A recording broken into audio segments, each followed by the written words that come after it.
H.G. Wells, in his short yet unsettling story The Door in the Wall, tells how a mysterious door seen in childhood can haunt a person for an entire lifetime. This is not a fairy tale, nor is it science fiction. This is the story of the question, what if I had chosen? Now put on your headphones, because what you're about to hear may remind you of a door in your own life that was never opened. One confidential evening, not 3 months ago, Lionel Wallace told me this story of the door in the wall. And at the time I thought that so far as he was concerned, it was a true story. He told it me with such a direct simplicity of conviction that I could not do otherwise than believe in him. But in the morning, in my own flat, I woke to a different atmosphere, and as I lay in bed and recalled the things he had told me, stripped of the glamour of his earnest, slow voice, denuded of the focused, shaded table light, the shadowy atmosphere that wrapped about him and the pleasant, bright things, the dessert and glasses and napery of the dinner we had shared, making them for the time a bright little world quite cut off from everyday realities, I saw it all as frankly incredible. He was mystifying, I said, and then, how well he did it. It isn't quite the thing I should have expected him, of all people, to do well. Afterwards, as I sat up in bed and sipped my morning tea, I found myself trying to account for the flavor of reality that perplexed me in his impossible reminiscences, by supposing they did in some way suggest, present, convey I hardly know which word to use experiences it was otherwise impossible to tell. Well, I don't resort to that explanation now. I have got over my intervening doubts. I believe now, as I believed at the moment of telling, that Wallace did to the very best of his ability strip the truth of his secret for me. But whether he himself saw, or only thought he saw, whether he himself was the possessor of an inestimable privilege, or the victim of a fantastic dream, I cannot pretend to guess.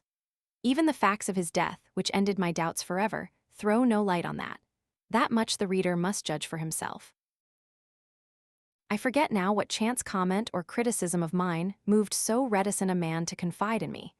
He was, I think, defending himself against an imputation of slackness and unreliability I had made in relation to a great public movement in which he had disappointed me. But he plunged suddenly. I have, he said, a preoccupation, I know, he went on, after a pause that he devoted to the study of his cigar ash. I have been negligent. The fact is, it isn't a case of ghosts or apparitions, but it's an odd thing to tell of. Redmond, I am haunted.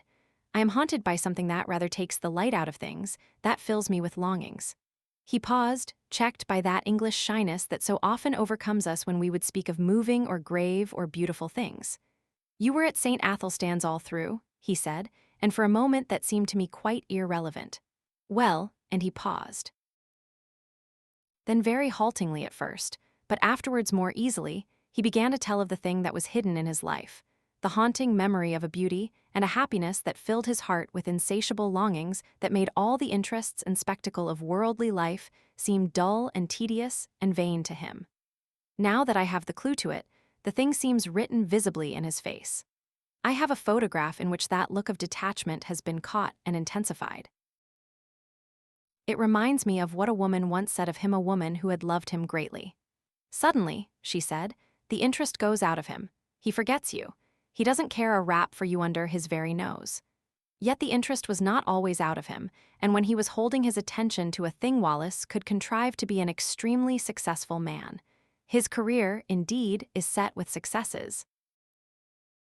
He left me behind him long ago. He soared up over my head and cut a figure in the world that I couldn't cut anyhow. He was still a year short of 40, and they say now that he would have been in office and very probably in the new cabinet if he had lived. At school, he always beat me without effort, as it were by nature. We were at school together at St. Athelstan's College in West Kensington for almost all our school time. He came into the school as my co-equal, but he left far above me, in a blaze of scholarships and brilliant performance. Yet I think I made a fair average running. And it was at school I heard first of the door in the wall that I was to hear of a second time only a month before his death. To him, at least, the door in the wall was a real door leading through a real wall to immortal realities. Of that I am now quite assured. And it came into his life early, when he was a little fellow between 5 and 6. I remember how, as he sat making his confession to me with a slow gravity, he reasoned and reckoned the date of it. There was, he said, a crimson Virginia creeper in a tall one bright uniform crimson in a clear amber sunshine against a white wall. That came into the impression somehow, though I don't clearly remember how, and there were horse chestnut leaves upon the clean pavement outside the green door. They were blotched yellow and green, not brown nor dirty, so that they must have been new fallen. I take it that means October. I look out for horse chestnut leaves every year, and I ought to know. If I'm right in that, I was about 5 years and 4 months old. He was, he said, rather a precocious little boy. He learned to talk at an abnormally early age, and he was so sane and old-fashioned, as people say, that he was permitted an amount of initiative that most children scarcely attain by 7 or 8. His mother died when he was born, and he was under the less vigilant and authoritative care of a nursery governess. His father was a stern, preoccupied lawyer who gave him little attention and expected great things of him. For all his brightness, he found life a little gray and dull, I think, and one day he wandered. He could not recall the particular neglect that enabled him to get away, nor the course he took among the West Kensington roads. All that had faded among the incurable blurs of memory, but the white wall and the green door stood out quite distinctly. As his memory of that remote childish experience ran, he did at the very first sight of that door experience a peculiar emotion, an attraction, a desire to get to the door and open it and walk in. And at the same time, he had the clearest conviction that either it was unwise or it was wrong of him. He could not tell which to yield to this attraction. He insisted upon it as a curious thing that he knew from the very beginning, unless memory has played him the queerest trick, that the door was unfastened, and that he could go in as he chose. I seemed to see the figure of that little boy, drawn and repelled. And it was very clear in his mind, too, though why it should be so was never explained, that his father would be very angry if he went through that door. Wallace described all these moments of hesitation to me with the utmost particularity. He went right past the door, and then, with his hands in his pockets, and making an infantile attempt to whistle, strolled right along beyond the end of the wall.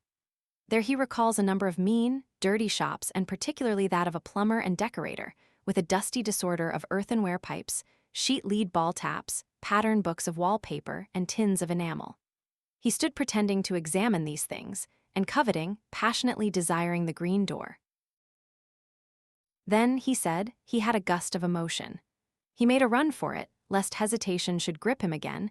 He went plump with outstretched hand through the green door and let it slam behind him. And so, in a trice, he came into the garden that has haunted all his life. It was very difficult for Wallace to give me his full sense of that garden into which he came. There was something in the very air of it that exhilarated, that gave one a sense of lightness and good happening and well-being. There was something in the sight of it that made all its color clean and perfect and subtly luminous. In the instant of coming into it, one was exquisitely glad, as only in rare moments, and when one is young and joyful one can be glad in this world. And everything was beautiful there. Wallace mused before he went on telling me. You see, he said, with the doubtful inflection of a man who pauses at incredible things, there were 2 great panthers there. Yes, spotted panthers, and I was not afraid. There was a long, wide path with marble-edged flower borders on either side, and these 2 huge velvety beasts were playing there with a ball. One looked up and came towards me, a little curious as it seemed. It came right up to me, rubbed its soft, round ear very gently against the small hand I held out, and purred.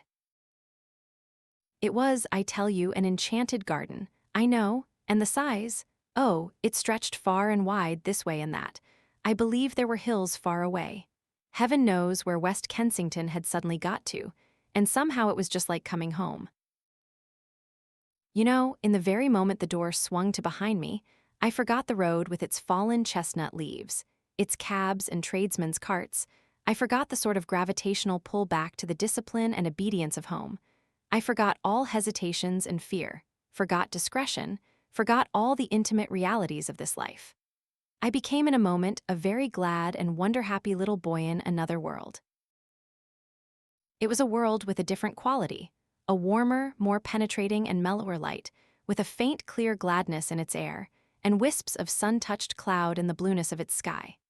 And before me ran this long wide path, invitingly, with weedless beds on either side, rich with untended flowers, and these 2 great panthers. I put my little hands fearlessly on their soft fur, and caressed their round ears and the sensitive corners under their ears, and played with them, and it was as though they welcomed me home. There was a keen sense of homecoming in my mind, and when presently a tall, fair girl appeared in the pathway and came to meet me, smiling, and said, "Well," to me, and lifted me, and kissed me, and put me down, and led me by the hand, there was no amazement, but only an impression of delightful rightness, of being reminded of happy things that had in some strange way been overlooked. There were broad steps, I remember, that came into view between spikes of delphinium, and up these we went to a great avenue between very old and shady dark trees.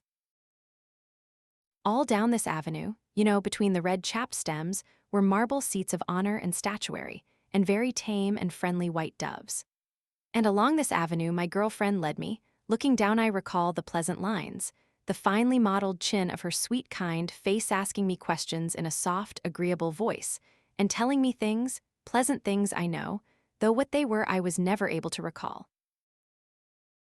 And presently a little capuchin monkey, very clean, with a fur of ruddy brown and kindly hazel eyes, came down a tree to us and ran beside me, looking up at me and grinning, and presently leapt to my shoulder.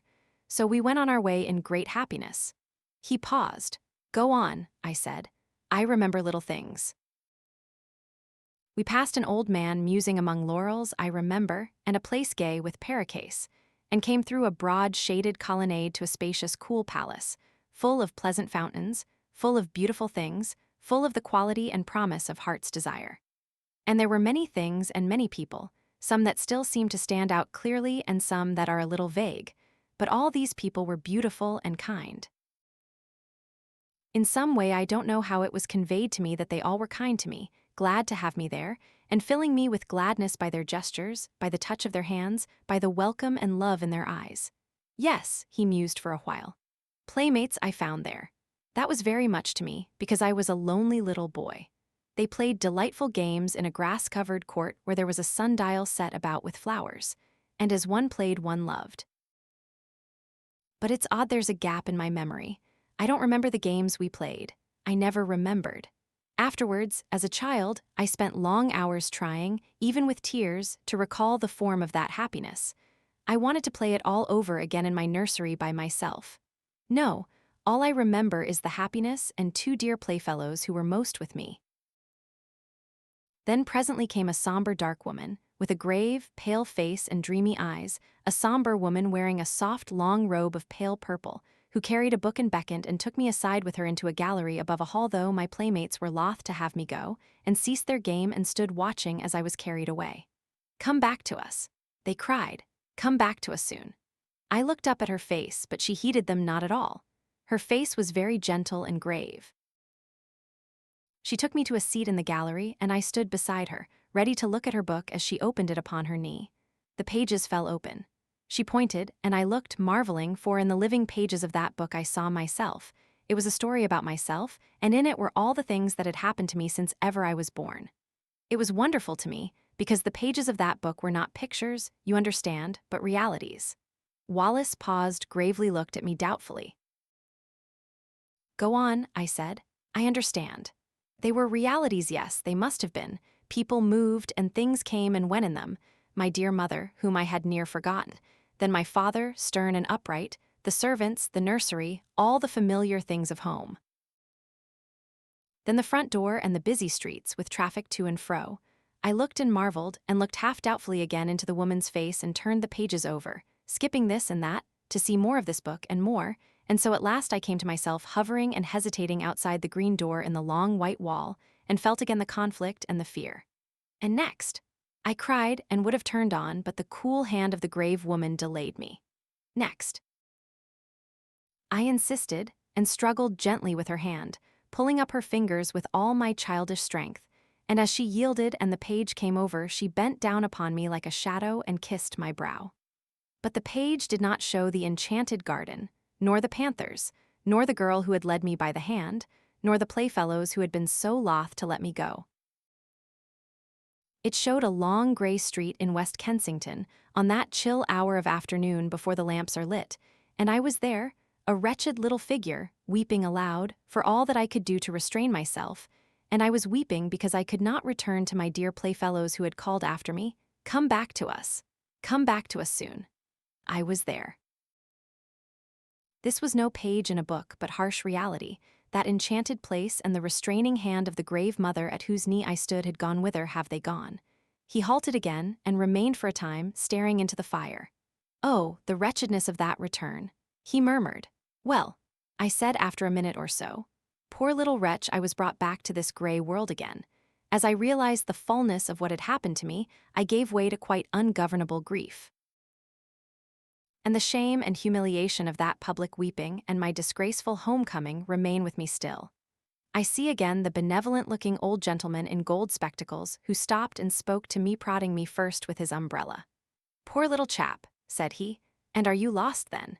And me a London boy of 5 and more, and he must needs bring in a kindly young policeman and make a crowd of me, and so march me home." Sobbing, conspicuous and frightened, I came from the enchanted garden to the steps of my father's house. That is as well as I can remember my vision of that garden, the garden that haunts me still. Of course, I can convey nothing of that indescribable quality of translucent unreality, that difference from the common things of experience that hung about it all, but that is what happened. If it was a dream, I am sure it was a daytime and altogether extraordinary dream. Naturally, there followed a terrible questioning by my aunt, my father, the nurse, the governess, everyone. I tried to tell them, and my father gave me my first thrashing for telling lies. When afterwards I tried to tell my aunt, she punished me again for my wicked persistence. Then, as I said, everyone was forbidden to listen to me, to hear a word about it. Even my fairy tale books were taken away from me for a time because I was too imaginative. Yes, they did that. My father belonged to the old school, and my story was driven back upon myself. I whispered it to my pillow that was often damp and salt to my whispering lips with childish tears, and I added always to my official and less fervent prayers this one heartfelt request: "Please God, I may dream of the garden. Oh, take me back to my garden, take me back to my garden." I dreamt often of the garden. I may have added to it, I may have changed it, I do not know. All this, you understand, is an attempt to reconstruct from fragmentary memories a very early experience. Between that and the other consecutive memories of my boyhood, there is a gulf. A time came when it seemed impossible I should ever speak of that wonder glimpse again. I asked an obvious question. "No," he said, "I don't remember that I ever attempted to find my way back to the garden in those early years." This seems odd to me now, but I think that very probably a closer watch was kept on my movements after this misadventure to prevent my going astray. No, it wasn't until you knew me that I tried for the garden again. And I believe there was a period incredible, as it seems now, when I forgot the garden altogether when I was about 8 or 9, it may have been. Do you remember me as a kid at St. Athelstan's? Rather. I didn't show any signs, did I, in those days of having a secret dream? Aye, he looked up with a sudden smile. "Did you ever play Northwest Passage with me? No, of course you didn't come my way. It was the sort of game," he went on, "that every imaginative child plays all day. The idea was the discovery of a Northwest Passage to school. The way to school was plain enough. The game consisted in finding some way that wasn't plain, starting off 10 minutes early in some almost hopeless direction, and working one's way round through unaccustomed streets to my goal. And one day I got entangled among some rather low-class streets on the other side of Campden Hill, and I began to think that for once the game would be against me and that I should get to school late. I tried rather desperately a street that seemed a cul-de-sac and found a passage at the end. I hurried through that with renewed hope. "I shall do it yet," I said, and passed a row of frowsy little shops that were inexplicably familiar to me, and behold, there was my long white wall and the green door that led to the enchanted garden. The thing whacked upon me suddenly. Then, after all, that garden, that wonderful garden, wasn't a dream. He paused. I suppose my second experience with the green door marks the world of difference there is between the busy life of a schoolboy and the infinite leisure of a child. Anyhow, this second time I didn't for a moment think of going in straight away. You see. For one thing, my mind was full of the idea of getting to school in time set, on not breaking my record for punctuality. I must surely have felt some little desire at least to try the door. Yes, I must have felt that. but I seemed to remember the attraction of the door mainly as another obstacle to my overmastering determination to get to school. I was immediately interested by this discovery I had made. Of course, I went on with my mind full of it, but I went on. It didn't check me. I ran past, tugging out my watch, found I had 10 minutes still to spare, and then I was going downhill into familiar surroundings. I got to school, breathless, it is true, and wet with perspiration, but in time. I can remember hanging up my coat and hat, went right by it and left it behind me. Odd, eh? He looked at me thoughtfully. Of course, I didn't know then that it wouldn't always be there. Schoolboys have limited imaginations. I suppose I thought it was an awfully jolly thing to have it there, to know my way back to it, but there was the school tugging at me. I expect I was a good deal distraught and inattentive that morning, recalling what I could of the beautiful strange people I should presently see again. Oddly enough, I had no doubt in my mind that they would be glad to see me. Yes, I must have thought of the garden that morning just as a jolly sort of place to which one might resort in the interludes of a strenuous scholastic career. I didn't go that day at all. The next day was a half-holiday, and that may have weighed with me. Perhaps, too, my state of inattention brought down impositions upon me and docked the margin of time necessary for the detour. I don't know.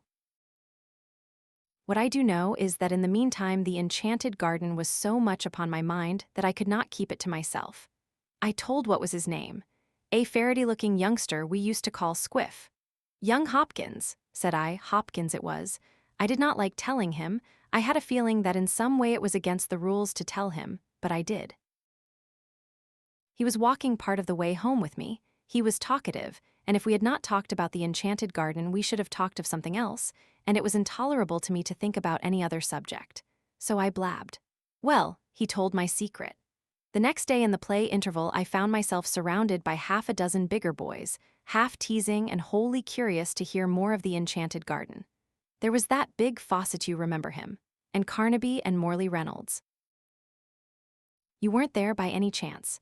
No, I think I should have remembered if you were. A boy is a creature of odd feelings. I was, I really believe, in spite of my secret self-disgust, a little flattered to have the attention of these big fellows. I remember particularly a moment of pleasure caused by the praise of Crawshaw. You remember Crawshaw Major, the son of Crawshaw the composer, who said it was the best lie he had ever heard. But at the same time, there was a really painful undertow of shame at telling what I felt was indeed a sacred secret. That beast Fawcett made a joke about the girl in green. Wallace's voice sank with the keen memory of that shame. I pretended not to hear, he said. Well, then Carnaby suddenly called me a young liar and disputed with me when I said the thing was true. I said I knew where to find the green door, could lead them all there in 10 minutes. Carnaby became outrageously virtuous and said I'd have to unbear out my words or suffer. Did you ever have Carnaby twist your arm? Then perhaps you'll understand how it went with me. I swore my story was true. There was nobody in the school then to save a chap from Carnaby, though Crawshaw put in a word or so. Carnaby had got his game. I grew excited and red-eared and a little frightened. I behaved altogether like a silly little chap, and the outcome of it all was that instead of starting alone for my enchanted garden, I led the way, presently cheeks flushed, ears hot, eyes smarting, and my soul one burning misery and shame for a party of 6 mocking, curious and threatening schoolfellows. We never found the white wall and the green door. You mean? I mean I couldn't find it. I would have found it if I could. And afterwards when I could go alone, I couldn't find it. I never found it. I seem now to have been always looking for it through my schoolboy days, but I've never come upon it again. Did the fellows make it disagreeable? Beastly. Carnaby held a council over me for wanton lying. I remember how I sneaked home and upstairs to hide the marks of my blubbering. But when I cried myself to sleep at last, it wasn't for Carnaby, but for the garden, for the beautiful afternoon I had hoped for the sweet, friendly women and the waiting playfellows and the game I had hoped to learn again, that beautiful forgotten game. I believed firmly that if I had not told. I had bad times after that, crying at night and wool-gathering by day. For 2 terms I slackened and had bad reports. Do you remember? Of course you would. It was your beating me in mathematics that brought me back to the grind again. I, for a time, my friend stared silently into the red heart of the fire. Then he said, I never saw it again until I was 17.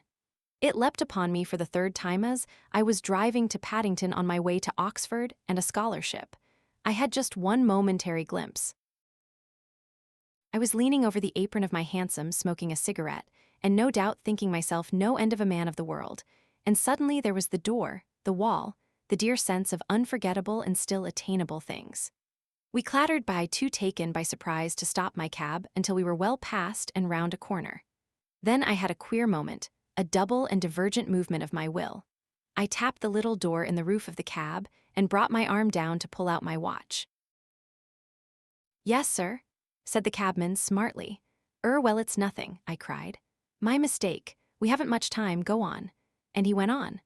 I got my scholarship. And the night after I was told of that, I sat over my fire in my little upper room, my study, in my father's house, with his praise, his rare praise and his sound counsels ringing in my ears, and I smoked my favorite pipe, the formidable bulldog of adolescence, and thought of that door in the long white wall. If I had stopped, I thought, I should have missed my scholarship, I should have missed Oxford, muddled all the fine career before me. I began to see things better. I fell musing deeply, but I did not doubt then this career of mine was a thing that merited sacrifice. Those dear friends and that clear atmosphere seemed very sweet to me, very fine, but remote. My grip was fixing now upon the world. I saw another door opening, the door of my career. He stared again into the fire. Its red lights picked out a stubborn strength in his face for just one flickering moment, and then it vanished again. "Well," he said and sighed, "I have served that career. I have done much work, much hard work. But I have dreamt of the enchanted garden 1,000 dreams and seen its door, or at least glimpsed its door, 4 times since then. Yes, 4 times. For a while this world was so bright and interesting, seemed so full of meaning and opportunity, that the half-effaced charm of the garden was by comparison gentle and remote. Who wants to pat panthers on the way to dinner with pretty women and distinguished men? I came down to London from Oxford, a man of bold promise that I have done something to redeem. Something, and yet there have been disappointments. Twice I have been in love. I will not dwell on that, but once, as I went to someone who, I know, doubted whether I dared to come, I took a short cut at a venture through an unfrequented road near Earl's Court, and so happened on a white wall and a familiar green door. Odd, said I to myself, but I thought this place was on Campden Hill. It's the place I never could find somehow, like counting Stonehenge, the place of that queer daydream of mine. And I went by it intent upon my purpose. It had no appeal to me that afternoon. I had just a moment's impulse to try the door. 3 steps aside were needed at the most, though I was sure enough in my heart that it would open to me, and then I thought that doing so might delay me on the way to that appointment in which I thought my honor was involved. Afterwards I was sorry for my punctuality. I might at least have peeped in, I thought, and waved a hand to those panthers, but I knew enough by this time not to seek again belatedly that which is not found by seeking. Yes, that time made me very sorry. Years of hard work after that, and never a sight of the door. It's only recently it has come back to me. With it there has come a sense as though some thin tarnish had spread itself over my world. I began to think of it as a sorrowful and bitter thing that I should never see that door again. Perhaps I was suffering a little from overwork, perhaps it was what I've heard spoken of as the feeling of 40. I don't know. But certainly, the keen brightness that makes effort easy has gone out of things recently, and that just at a time with all these new political developments when I ought to be working. Odd, isn't it? But I do begin to find life toilsome, its rewards as I come near them cheap. I began a little while ago to want the garden quite badly. Yes, and I've seen it 3 times. The garden, no, the door, and I haven't gone in. He leaned over the table to me, with an enormous sorrow in his voice as he spoke. Thrice I have had my chance, thrice. If ever that door offers itself to me again, I swore I will go in out of this dust and heat, out of this dry glitter of vanity, out of these toilsome futilities. I will go and never return.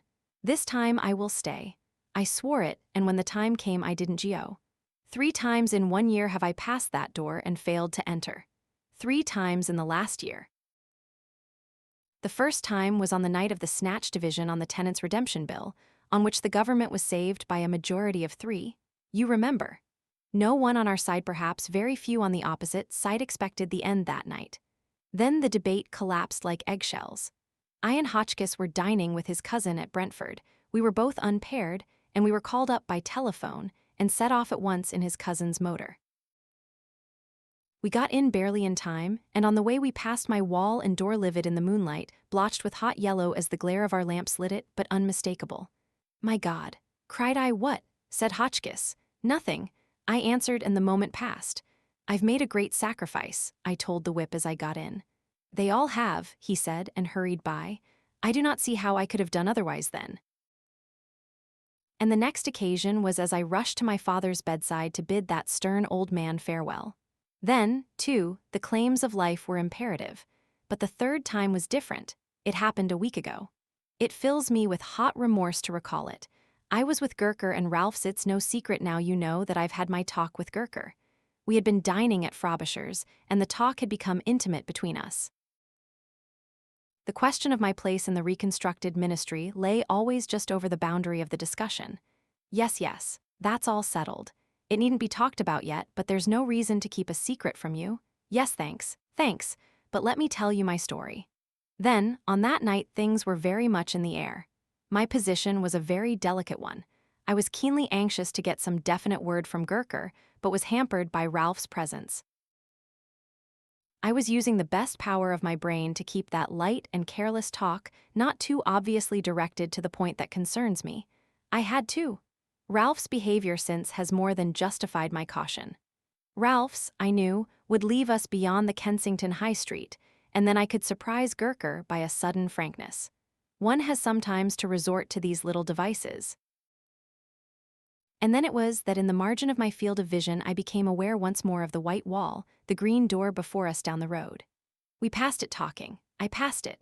I can still see the shadow of Gurker's marked profile, his opera hat tilted forward over his prominent nose, the many folds of his neck wrap going before my shadow and Ralph's as we sauntered past. I passed within 20 inches of the door. If I say good night to them and go in, I asked myself, what will happen? And I was all a tingle for that word with Gurker. I could not answer that question in the tangle of my other problems. They will think me mad, I thought, and suppose I vanish now, amazing disappearance of a prominent politician. That weighed with me. 1,000 inconceivably petty worldlinesses weighed with me in that crisis. Then he turned on me with a sorrowful smile and, speaking slowly, "Here I am," he said. "Here I am," he repeated, "and my chance has gone from me. 3 times in 1 year the door has been offered me, the door that goes into peace, into delight, into a beauty beyond dreaming, a kindness no man on earth can know. And I have rejected it, Redmond, and it has gone. How do you know? I know, I am left now to work it out, to stick to the tasks that held me so strongly when my moments came. You say, I have success, this vulgar, tawdry, irksome, envied thing. I have it." He had a walnut in his big hand. "If that was my success," he said, and crushed it and held it out for me to see. "Let me tell you something, Redmond. This loss is destroying me. For 2 months, for 10 weeks nearly now, I have done no work at all except the most necessary and urgent duties. My soul is full of inappeasable regrets. At nights when it is less likely I shall be recognized, I go out. I wander. Yes, I wonder what people would think of that if they knew. A cabinet minister, the responsible head of that most vital of all departments, wandering alone, grieving sometimes, near audibly lamenting for a door, for a garden. I can see now his rather pallid face and the unfamiliar somber fire that had come into his eyes. I see him very vividly tonight. I sit recalling his words, his tones, and last evening's Westminster Gazette still lies on my sofa, containing the notice of his death. At lunch today the club was busy with him and the strange riddle of his fate. They found his body very early yesterday morning in a deep excavation near East Kensington Station. It is one of 2 shafts that have been made in connection with an extension of the railway southward. It is protected from the intrusion of the public by a hoarding upon the high road, in which a small doorway has been cut for the convenience of some of the workmen who live in that direction. The doorway was left unfastened through a misunderstanding between 2 gangers, and through it he made his way. My mind is darkened with questions and riddles. It would seem he walked all the way from the house that night. He has frequently walked home during the past session, and so it is I figure his dark form coming along the late and empty streets, wrapped up, intent. And then did the pale electric lights near the station cheat the rough planking into a semblance of white. Did that fatal unfastened door awaken some memory? Was there, after all, ever any green door in the wall at all? I do not know. I have told his story as he told it to me. There are times when I believe that Wallace was no more than the victim of the coincidence between a rare but not unprecedented type of hallucination and a careless trap, but that indeed is not my profoundest belief. You may think me superstitious, if you will, and foolish, but indeed I am more than half convinced that he had in truth an abnormal gift and a sense, something I know not what that in the guise of wall and door offered him an outlet, a secret and peculiar passage of escape into another and altogether more beautiful world. At any rate, you will say, it betrayed him in the end. But did it betray him? There you touch the inmost mystery of these dreamers, these men of vision and the imagination. We see our world fair and common, the hoarding and the pit. By our daylight standard, he walked out of security into darkness, danger, and death. But did he see like that? The star it was on the first day of the new year that the announcement was made, almost simultaneously from 3 observatories, that the motion of the planet Neptune, the outermost of all the planets that wheel about the sun, had become very erratic. Ogilvy had already called attention to a suspected retardation in its velocity in December. Such a piece of news was scarcely calculated to interest a world the greater portion of whose inhabitants were unaware of the existence of the planet Neptune. Nor outside the astronomical profession did the subsequent discovery of a faint remote speck of light in the region of the perturbed planet cause any very great excitement. Scientific people, however, found the intelligence remarkable enough, even before it became known that the new body was rapidly growing larger and brighter, that its motion was quite different from the orderly progress of the planets, and that the deflection of Neptune and its satellite was becoming now of an unprecedented kind.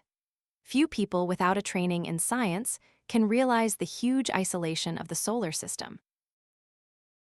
The sun, with its specks of planets, its dust of planetoids, and its impalpable comets, swims in a vacant immensity that almost defeats the imagination. Beyond the orbit of Neptune there is space, vacant so far as human observation has penetrated, without warmth or light or sound, blank emptiness, for 20 million times a million miles. That is the smallest estimate of the distance to be traversed before the very nearest of the stars is attained. And saving a few comets more unsubstantial than the thinnest flame, no matter had ever to human knowledge crossed this gulf of space. Until early in the 20th century, this strange wanderer appeared. A vast mass of matter it was, bulky, heavy, rushing without warning out of the black mystery of the sky into the radiance of the sun. By the second day, it was clearly visible to any decent instrument, as a speck with a barely sensible diameter, in the constellation Leo near Regulus. In a little while, an opera glass could attain it. On the 3rd day of the new year, the newspaper readers of 2 hemispheres were made aware for the first time of the real importance of this unusual apparition in the heavens. A planetary collision, one London paper headed the news, and proclaimed Dutchin's opinion that this strange new planet would probably collide with Neptune. The leader writers enlarged upon the topic, so that in most of the capitals of the world, on January 3rd, there was an expectation, however vague, of some imminent phenomenon in the sky. And as the night followed the sunset round the globe, thousands of men turned their eyes skyward to see the old familiar stars just as they had always been, until it was dawn in London and Pollux setting, and the stars overhead grown pale. The winter's dawn it was, a sickly filtering accumulation of daylight, and the light of gas and candles shone yellow in the windows to show where people were astir. But the yawning policemen saw the thing, the busy crowds in the market stopped agape, workmen going to their work betimes, milkmen, the drivers of news carts, dissipation going home jaded and pale, homeless wanderers, sentinels on their beats, and in the country, laborers trudging afield, poachers slinking home. All over the dusky, quickening country it could be seen, and out at sea by seamen watching for the day a great white star come suddenly into the westward sky. Brighter it was than any star in our skies, brighter than the evening star at its brightest.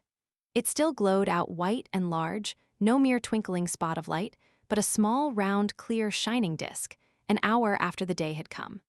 And where science has not reached, men stared and feared, telling one another of the wars and pestilences that are foreshadowed by these fiery signs in the heavens.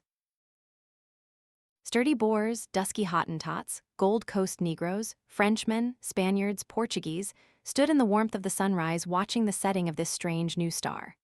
And in 100 observatories there had been suppressed excitement, rising almost to shouting pitch as the two remote bodies had rushed together, and a hurrying to and fro to gather photographic apparatus and spectroscope, and this appliance and that to record this novel astonishing sight, the destruction of a world. For it was a world, a sister planet of our Earth, far greater than our Earth indeed, that had so suddenly flashed into flaming death. Neptune it was, had been struck, fairly and squarely, by the strange planet from outer space, and the heat of the concussion had incontinently turned two solid globes into one vast mass of incandescence. Round the world that day, 2 hours before the dawn, went the pallid great white star, fading only as it sank westward, and the sun mounted above it. Everywhere men marveled at it, but of all those who saw it none could have marveled more than those sailors, habitual watchers of the stars, who far away at sea had heard nothing of its advent, and saw it now rise like a pygmy moon and climb zenithward and hang overhead and sink westward with the passing of the night.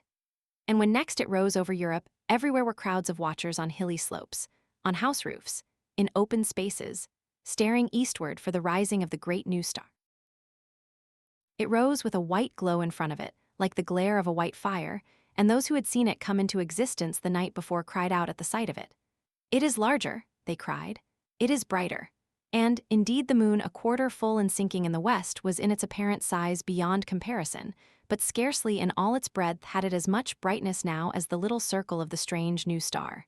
"It is brighter," cried the people clustering in the streets. But in the dim observatories the watchers held their breath and peered at one another. "It is nearer," they said. "Nearer." And voice after voice repeated, "It is nearer," and the clicking telegraph took that up, and it trembled along telephone wires, and in 1,000 cities grimy compositors fingered the type. "It is nearer." Men writing in offices, struck with a strange realization, flung down their pens. Men talking in 1,000 places suddenly came upon a grotesque possibility in those words. "It is nearer."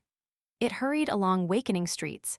It was shouted down the frost-stilled ways of quiet villages. Men who had read these things from the throbbing tape stood in yellow-lit doorways shouting the news to the passers-by. "It is nearer." Pretty women, flushed and glittering, heard the news told jestingly between the dances, and feigned an intelligent interest they did not feel. Nearer, indeed, how curious, how very, very clever people must be to find out things like that. Lonely tramps faring through the wintry night murmured those words to comfort themselves looking skyward. It is need to be nearer, for the night's as cold as charity. Don't see much warmth from it if it is nearer, all the same. "What is a new star to me?" cried the weeping woman kneeling beside her dead. The schoolboy, rising early for his examination work, puzzled it out for himself with the great white star shining broad and bright through the frost flowers of his window. "Centrifugal, centripetal," he said, with his chin on his fist. "Stop a planet in its flight, rob it of its centrifugal force, what then? Centripetal has it, and down it falls into the sun. And this? Do we come in the way?" I wonder the light of that day went the way of its brethren, and with the later watches of the frosty darkness rose the strange star again. And it was now so bright that the waxing moon seemed but a pale yellow ghost of itself, hanging huge in the sunset. In a South African city a great man had married, and the streets were alight to welcome his return with his bride. "Even the skies have illuminated," said the flatterer. Under Capricorn, 2 Negro lovers, daring the wild beasts and evil spirits, for love of one another, crouched together in a cane-brake where the fireflies hovered. "That is our star," they whispered, and felt strangely comforted by the sweet brilliance of its light. The master mathematician sat in his private room and pushed the papers from him. His calculations were already finished. In a small white phial there still remained a little of the drug that had kept him awake and active for 4 long nights. Each day, serene, explicit, patient as ever, he had given his lecture to his students, and then had come back at once to this momentous calculation. His face was grave, a little drawn and hectic from his drugged activity. For some time he seemed lost in thought. Then he went to the window, and the blind went up with a click. Halfway up the sky, over the clustering roofs, chimneys, and steeples of the city, hung the star. He looked at it as one might look into the eyes of a brave enemy. "You may kill me," he said after a silence, "but I can hold you and all the universe for that matter in the grip of this little brain. I would not change, even now." He looked at the little phial. "There will be no need of sleep again," he said.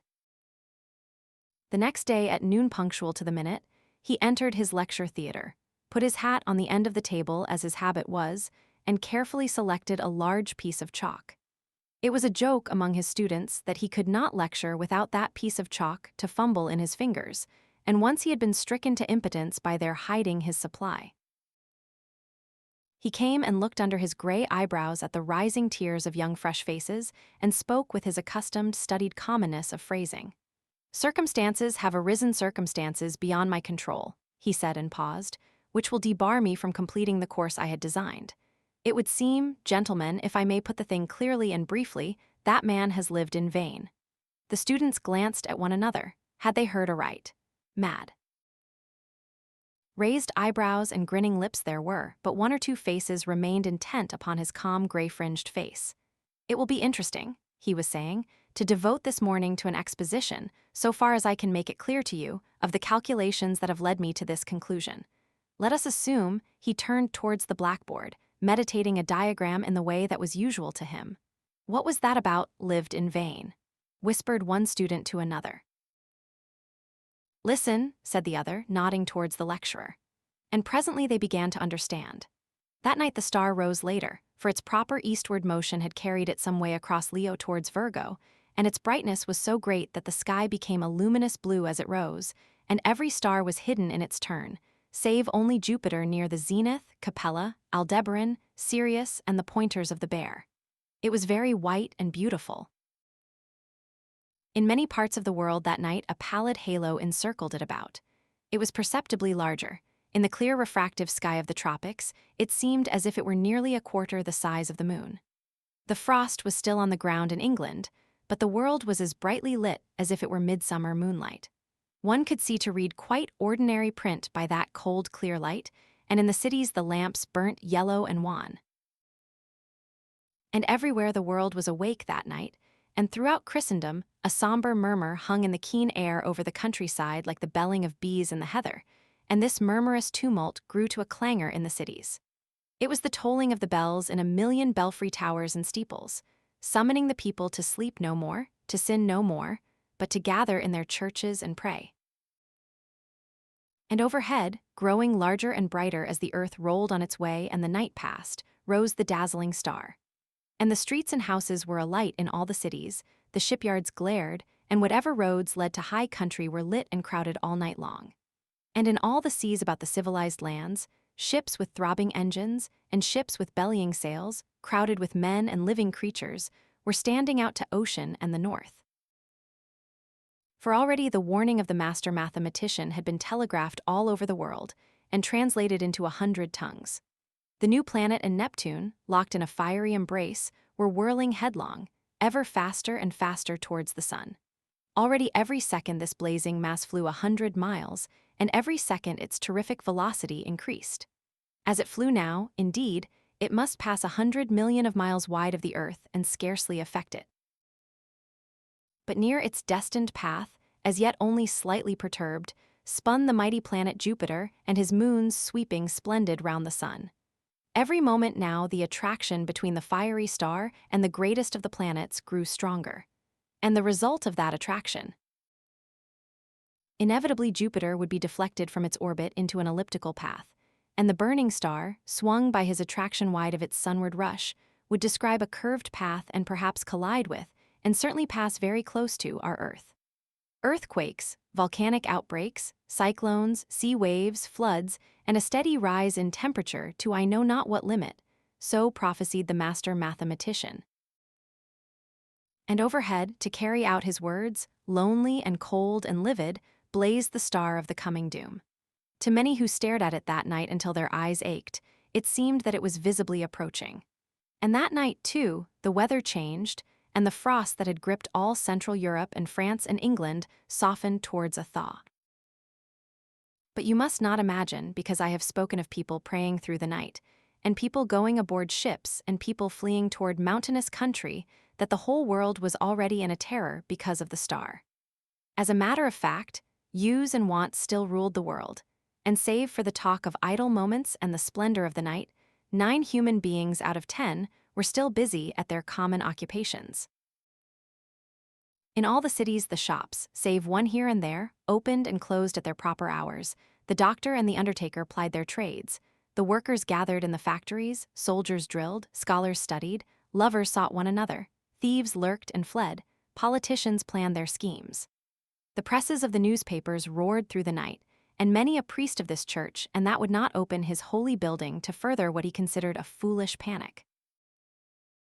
The newspapers insisted on the lesson of the year 1000 for then, too, people had anticipated the end. The star was no star-mere gas a comet, and were it a star it could not possibly strike the earth. There was no precedent for such a thing. Common sense was sturdy everywhere, scornful, jesting, a little inclined to persecute the obdurate fearful. That night, at 7:15 by Greenwich time, the star would be at its nearest to Jupiter. Then the world would see the turn things would take. The master mathematician's grim warnings were treated by many as so much mere elaborate self-advertisement. Common sense at last, a little heated by argument, signified its unalterable convictions by going to bed. So, too, barbarism and savagery, already tired of the novelty, went about their nightly business, and save for a howling dog here and there, the beast world left the star unheeded. And yet, when at last the watchers in the European states saw the star rise, an hour later it is true, but no larger than it had been the night before, there were still plenty awake to laugh at the master mathematician to take the danger as if it had passed. But hereafter the laughter ceased. The star grew with a terrible steadiness hour after hour, a little larger each hour, a little nearer the midnight zenith, and brighter, until it had turned night into a second day.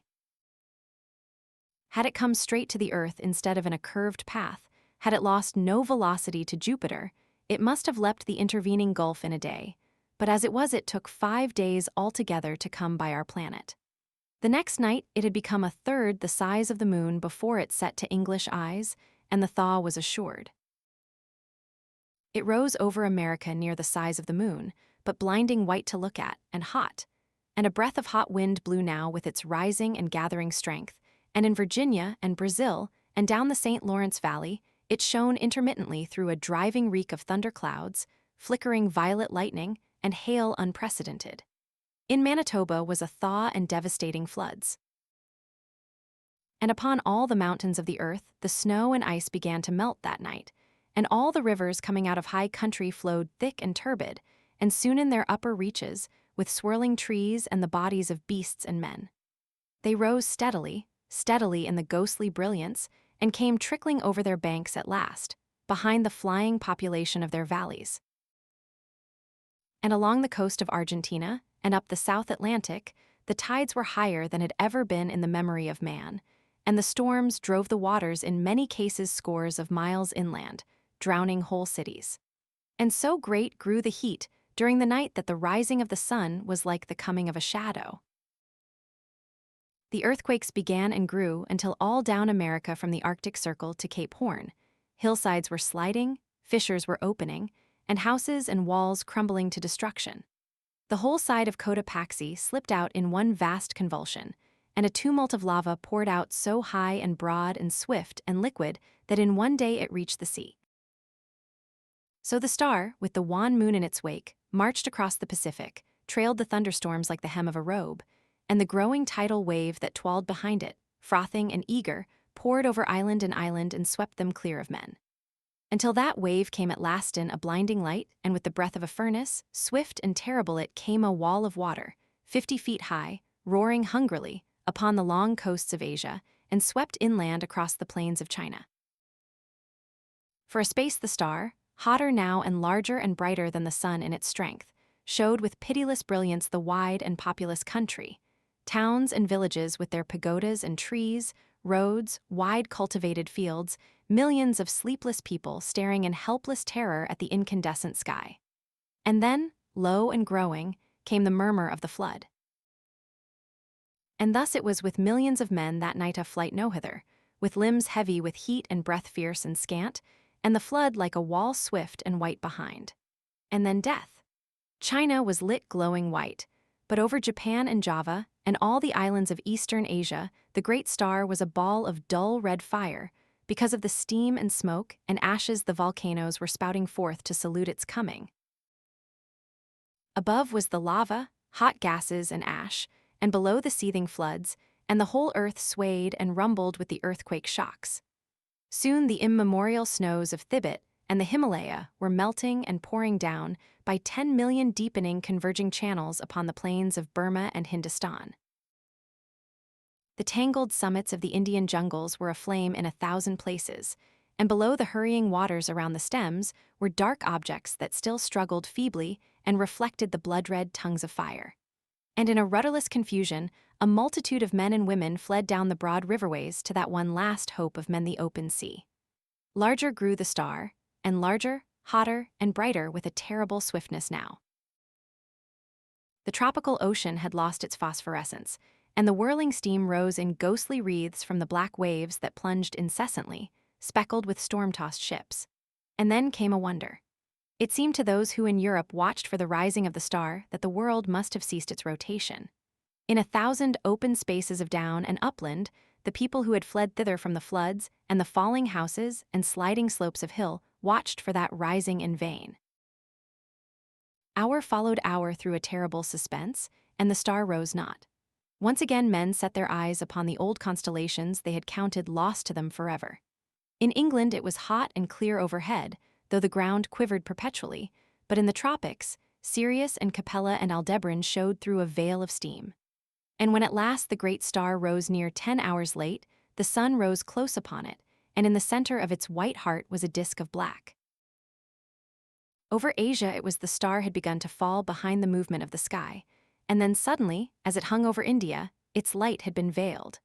All the plain of India from the mouth of the Indus to the mouths of the Ganges was a shallow waste of shining water that night, out of which rose temples and palaces, mounds and hills, black with people. Every minaret was a clustering mass of people, who fell one by one into the turbid waters, as heat and terror overcame them.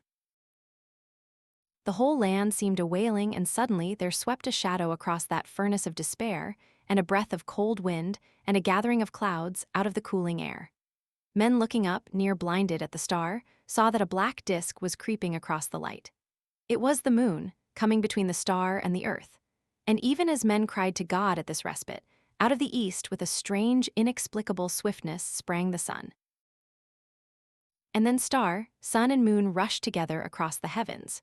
So it was that presently, to the European watchers, star and sun rose close upon each other, drove headlong for a space and then slower, and at last came to rest. Star and sun merged into one glare of flame at the zenith of the sky. The moon no longer eclipsed the star, but was lost to sight in the brilliance of the sky. And though those who were still alive regarded it for the most part with that dull stupidity that hunger, fatigue, heat, and despair engender, there were still men who could perceive the meaning of these signs. Star and earth had been at their nearest, had swung about one another, and the star had passed. Already it was receding, swifter and swifter, in the last stage of its headlong journey downward into the sun. And then the clouds gathered, blotting out the vision of the sky. The thunder and lightning wove a garment round the world. All over the earth was such a downpour of rain as men had never before seen, and where the volcanoes flared red against the cloud canopy there descended torrents of mud. Everywhere the waters were pouring off the land, leaving mud-silted ruins, and the earth littered like a storm-worn beach with all that had floated, and the dead bodies of the men and brutes, its children.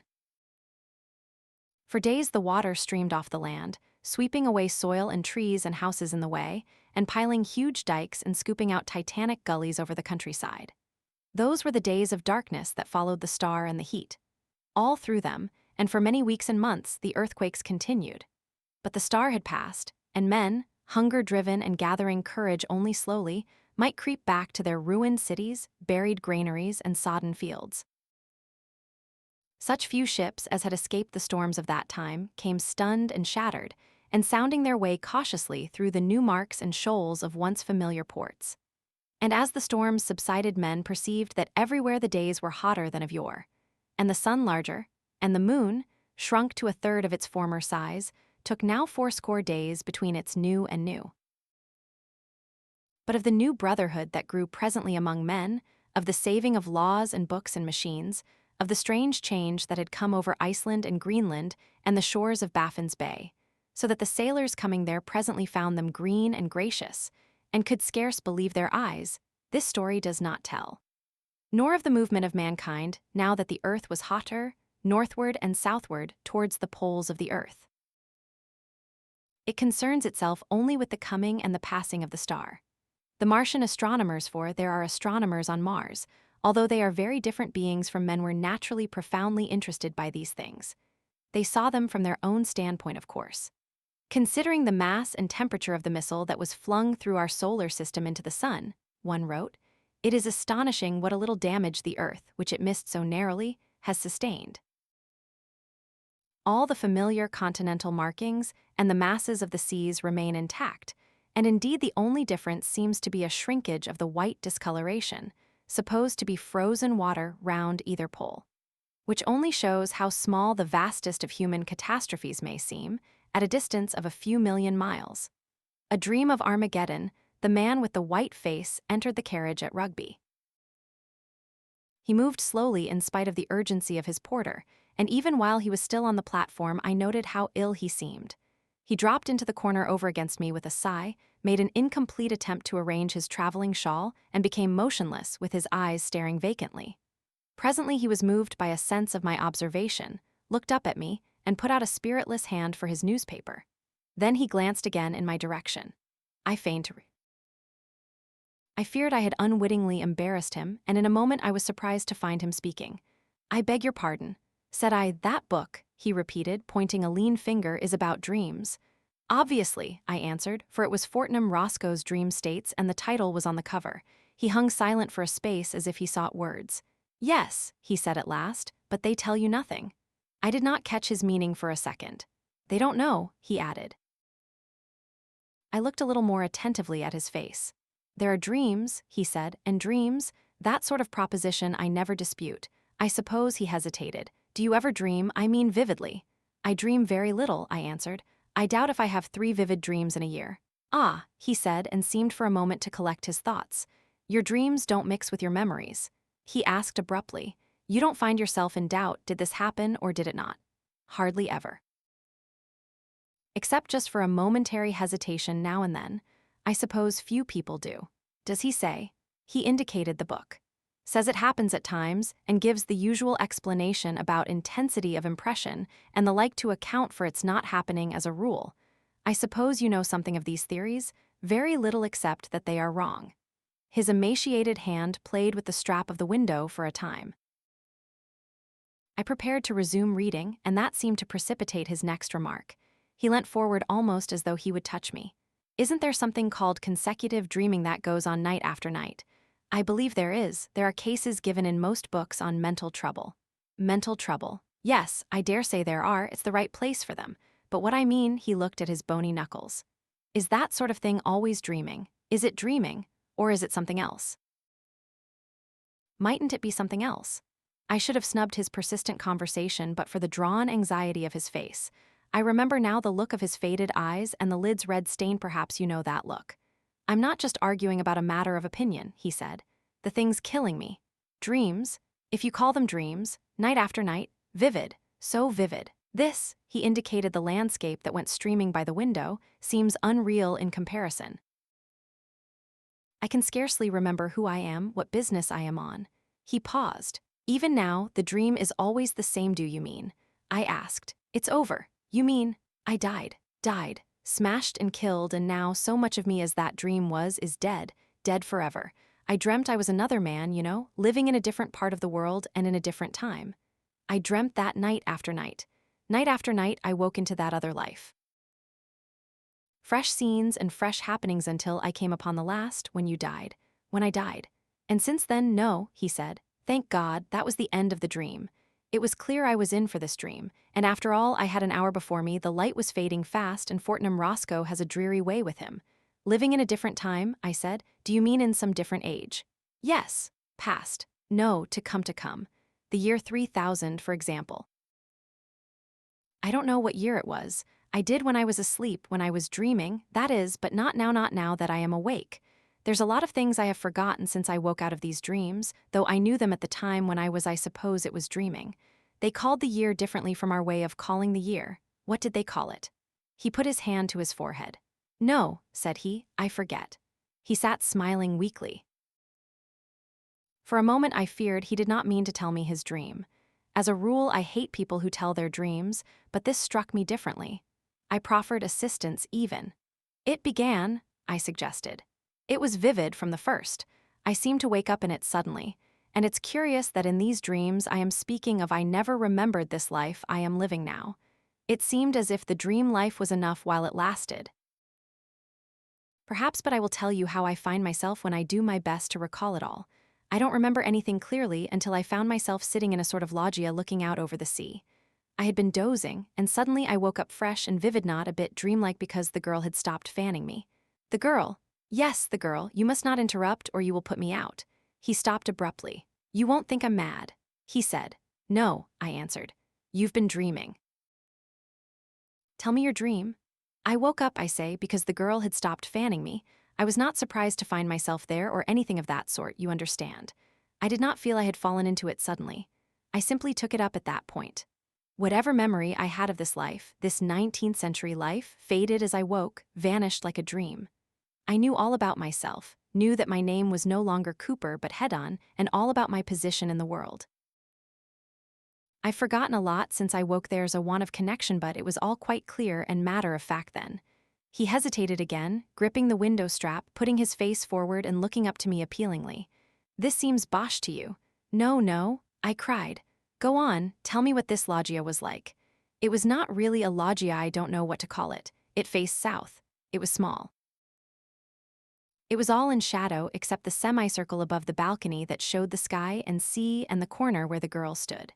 I was on a couch. It was a metal couch with light striped cushions, and the girl was leaning over the balcony with her back to me. The light of the sunrise fell on her ear and cheek.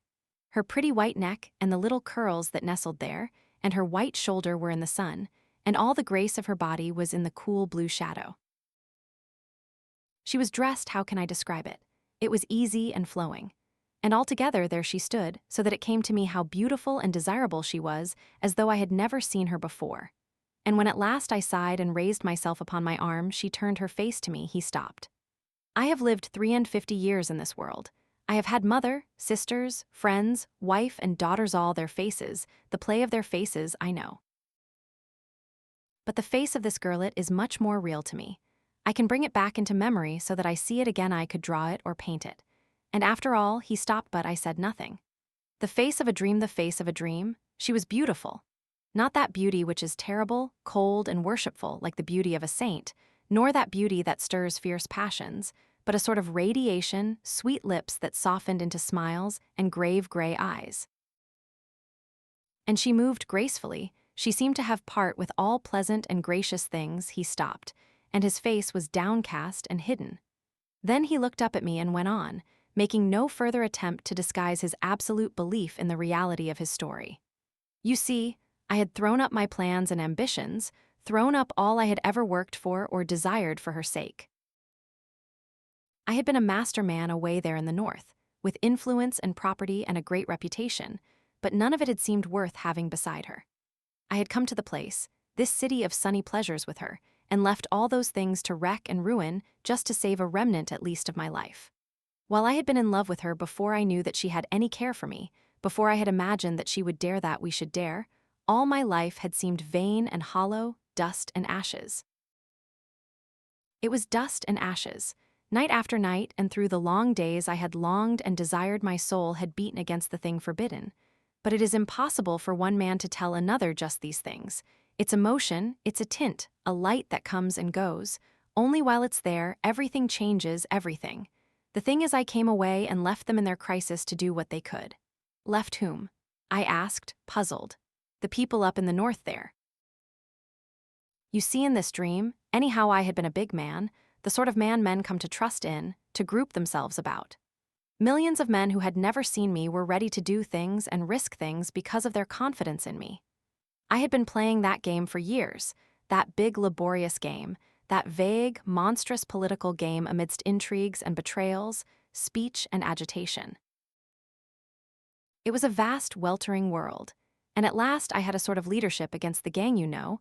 It was called the gang, a sort of compromise of scoundrelly projects and base ambitions, and vast public emotional stupidities, and catchwords the gang that kept the world noisy and blind year by year, and all the while that it was drifting towards infinite disaster. But I can't expect you to understand the shades and complications of the year something or other ahead. I had it all down to the smallest details in my dream. I suppose I had been dreaming of it before I awoke, and the fading outline of some queer new development I had imagined still hung about me as I rubbed my eyes. It was some grubby affair that made me thank God for the sunlight. I sat up on the couch and remained looking at the woman and rejoicing that I had come away out of all that tumult and folly and violence before it was too late. After all, I thought, this is life, love and beauty, desire and delight. Are they not worth all those dismal struggles for vague, gigantic ends? And I blamed myself for having ever sought to be a leader when I might have given my days to love. But then, thought I, if I had not spent my early days sternly and austerely, I might have wasted myself upon vain and worthless women, and at the thought all my being went out in love and tenderness to my dear mistress, my dear lady, who had come at last and compelled me by her invincible charm for me to lay that life aside.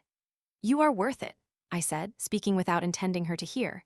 "You are worth it, my dearest one, worth pride and praise and all things. Love. To have you is worth them all together." And at the murmur of my voice she turned about. "Come and see," she cried. I can hear her now. "Come and see the sunrise upon Monte Solero." I remember how I sprang to my feet and joined her at the balcony. She put a white hand upon my shoulder and pointed towards great masses of limestone, flushing, as it were, into life. I looked. But first I noted the sunlight on her face caressing the lines of her cheeks and neck. How can I describe to you the scene we had before us? We were at Capri. I have been there, I said. I have clambered up Monte Solero and drunk Vero Capri muddy stuff like cider at the summit. "Ah," said the man with the white face, "then perhaps you can tell me. You will know if this is indeed Capri, for in this life I have never been there. Let me describe it." We were in a little room, one of a vast multitude of little rooms, very cool and sunny, hollowed out of the limestone of a sort of cape, very high above the sea. The whole island, was one enormous hotel, complex beyond explaining, and on the other side there were miles of floating hotels and huge floating stages to which the flying machines came. They called it a pleasure city. Of course, there was none of that in your time, rather, I should say, is none of that now. Of course. Now. Yes. Well, this room of ours was at the extremity of the cape, so that one could see east and west. Eastward was a great cliff 1,000 feet high, perhaps goldly gray, except for one bright edge of gold, and beyond it the Isle of the Sirens, and a falling coast that faded and passed into the hot sunrise. And when one turned to the west, distinct and near was a little bay, a little beach still in shadow.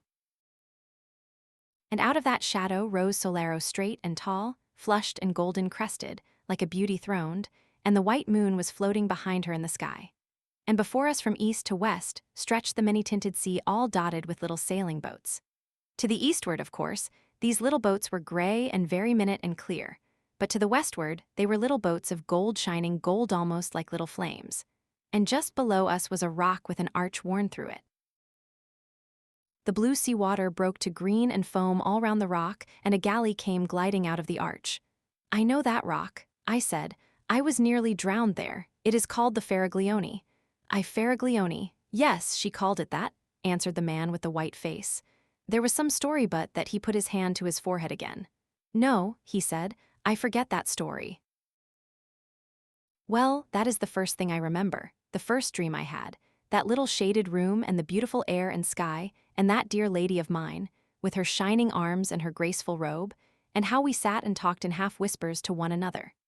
We talked in whispers not because there was anyone to hear, but because there was still such a freshness of mind between us that our thoughts were a little frightened, I think, to find themselves at last in words.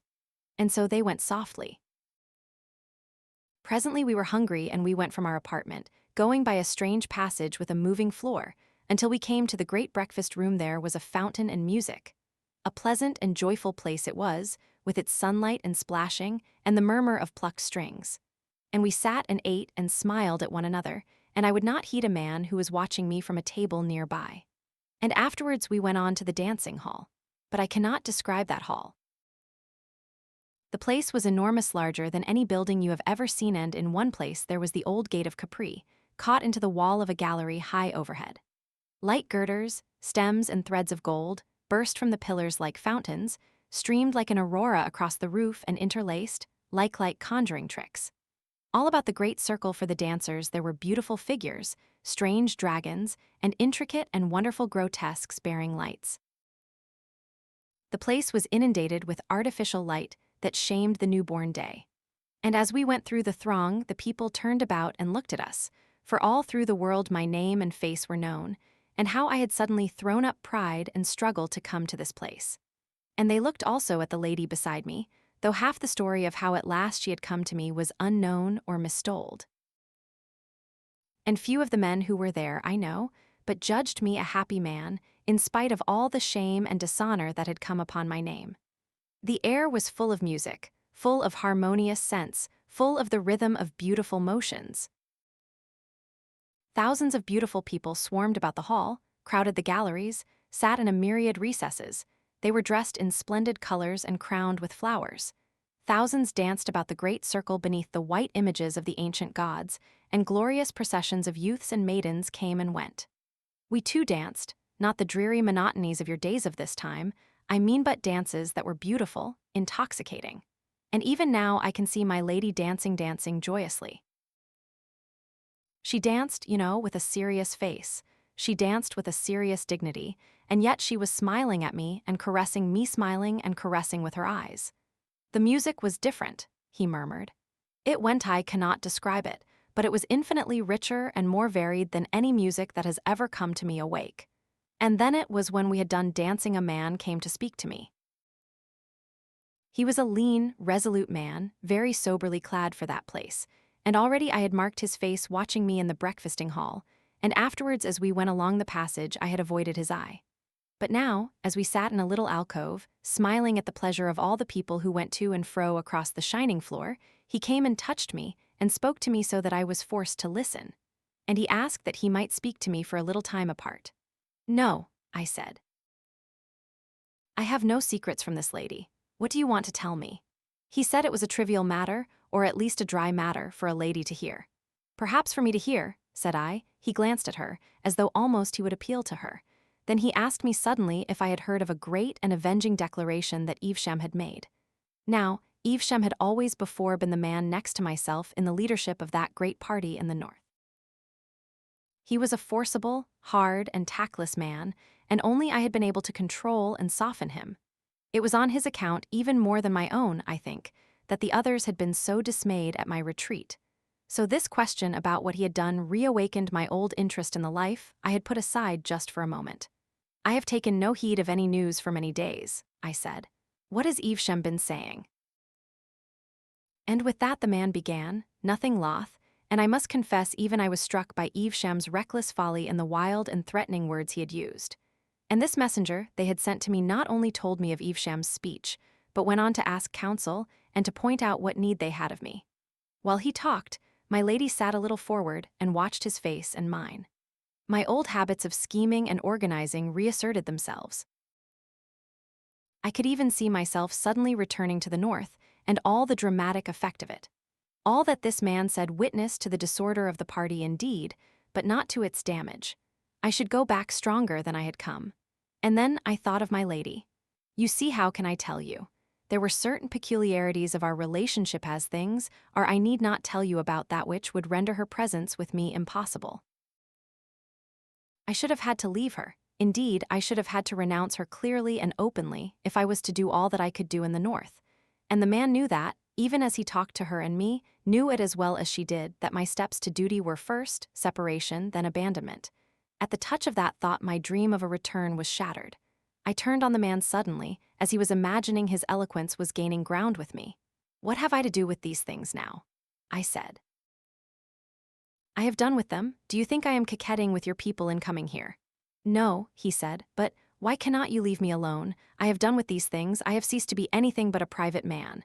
Yes, he answered, but have you thought? This talk of war, these reckless challenges, these wild aggressions, I stood up. No, I cried. I won't hear you. I took count of all those things, I weighed them and I have come away. He seemed to consider the possibility of persistence. He looked from me to where the lady sat regarding us. War, he said, as if he were speaking to himself, and then turned slowly from me and walked away. I stood, caught in the whirl of thoughts his appeal had set going. I heard my lady's voice. Dear, she said, but if they had need of you, she did not finish her sentence, she let it rest there. I turned to her sweet face, and the balance of my mood swayed and reeled. They want me only to do the thing they dare not do themselves, I said. If they distrust Evesham, they must settle with him themselves. She looked at me doubtfully. But war, she said. I saw a doubt on her face that I had seen before, a doubt of herself and me, the first shadow of the discovery that, seen strongly and completely, must drive us apart forever. Now, I was an older mind than hers, and I could sway her to this belief or that. My dear one, I said, you must not trouble over these things, there will be no war. Certainly there will be no war. The age of wars is past. Trust me to know the justice of this case. They have no right upon me, dearest, and no one has a right upon me. I have been free to choose my life, and I have chosen this. But war, she said. I sat down beside her. I put an arm behind her and took her hand in mine. I set myself to drive that doubt away. I set myself to fill her mind with pleasant things again. I lied to her, and in lying to her, I lied also to myself. And she was only too ready to believe me, only too ready to forget. Very soon the shadow had gone again, and we were hastening to our bathing place in the Grotta del Bovo Marino, where it was our custom to bathe every day. We swam and splashed one another, and in that buoyant water I seemed to become something lighter and stronger than a man. And at last we came out dripping and rejoicing and raced among the rocks. And then I put on a dry bathing dress, and we sat to bask in the sun, and presently I nodded, resting my head against her knee, and she put her hand upon my hair and stroked it softly, and I dozed. And behold, as it were with the snapping of the string of a violin, I was awakening, and I was in my own bed in Liverpool, in the life of today. Only for a time, I could not believe that all these vivid moments had been no more than the substance of a dream. In truth, I could not believe it a dream for all the sobering reality of things about me. I bathed and dressed as it were by habit, and as I shaved I argued why I of all men should leave the woman I loved to go back to fantastic politics in the hard and strenuous north.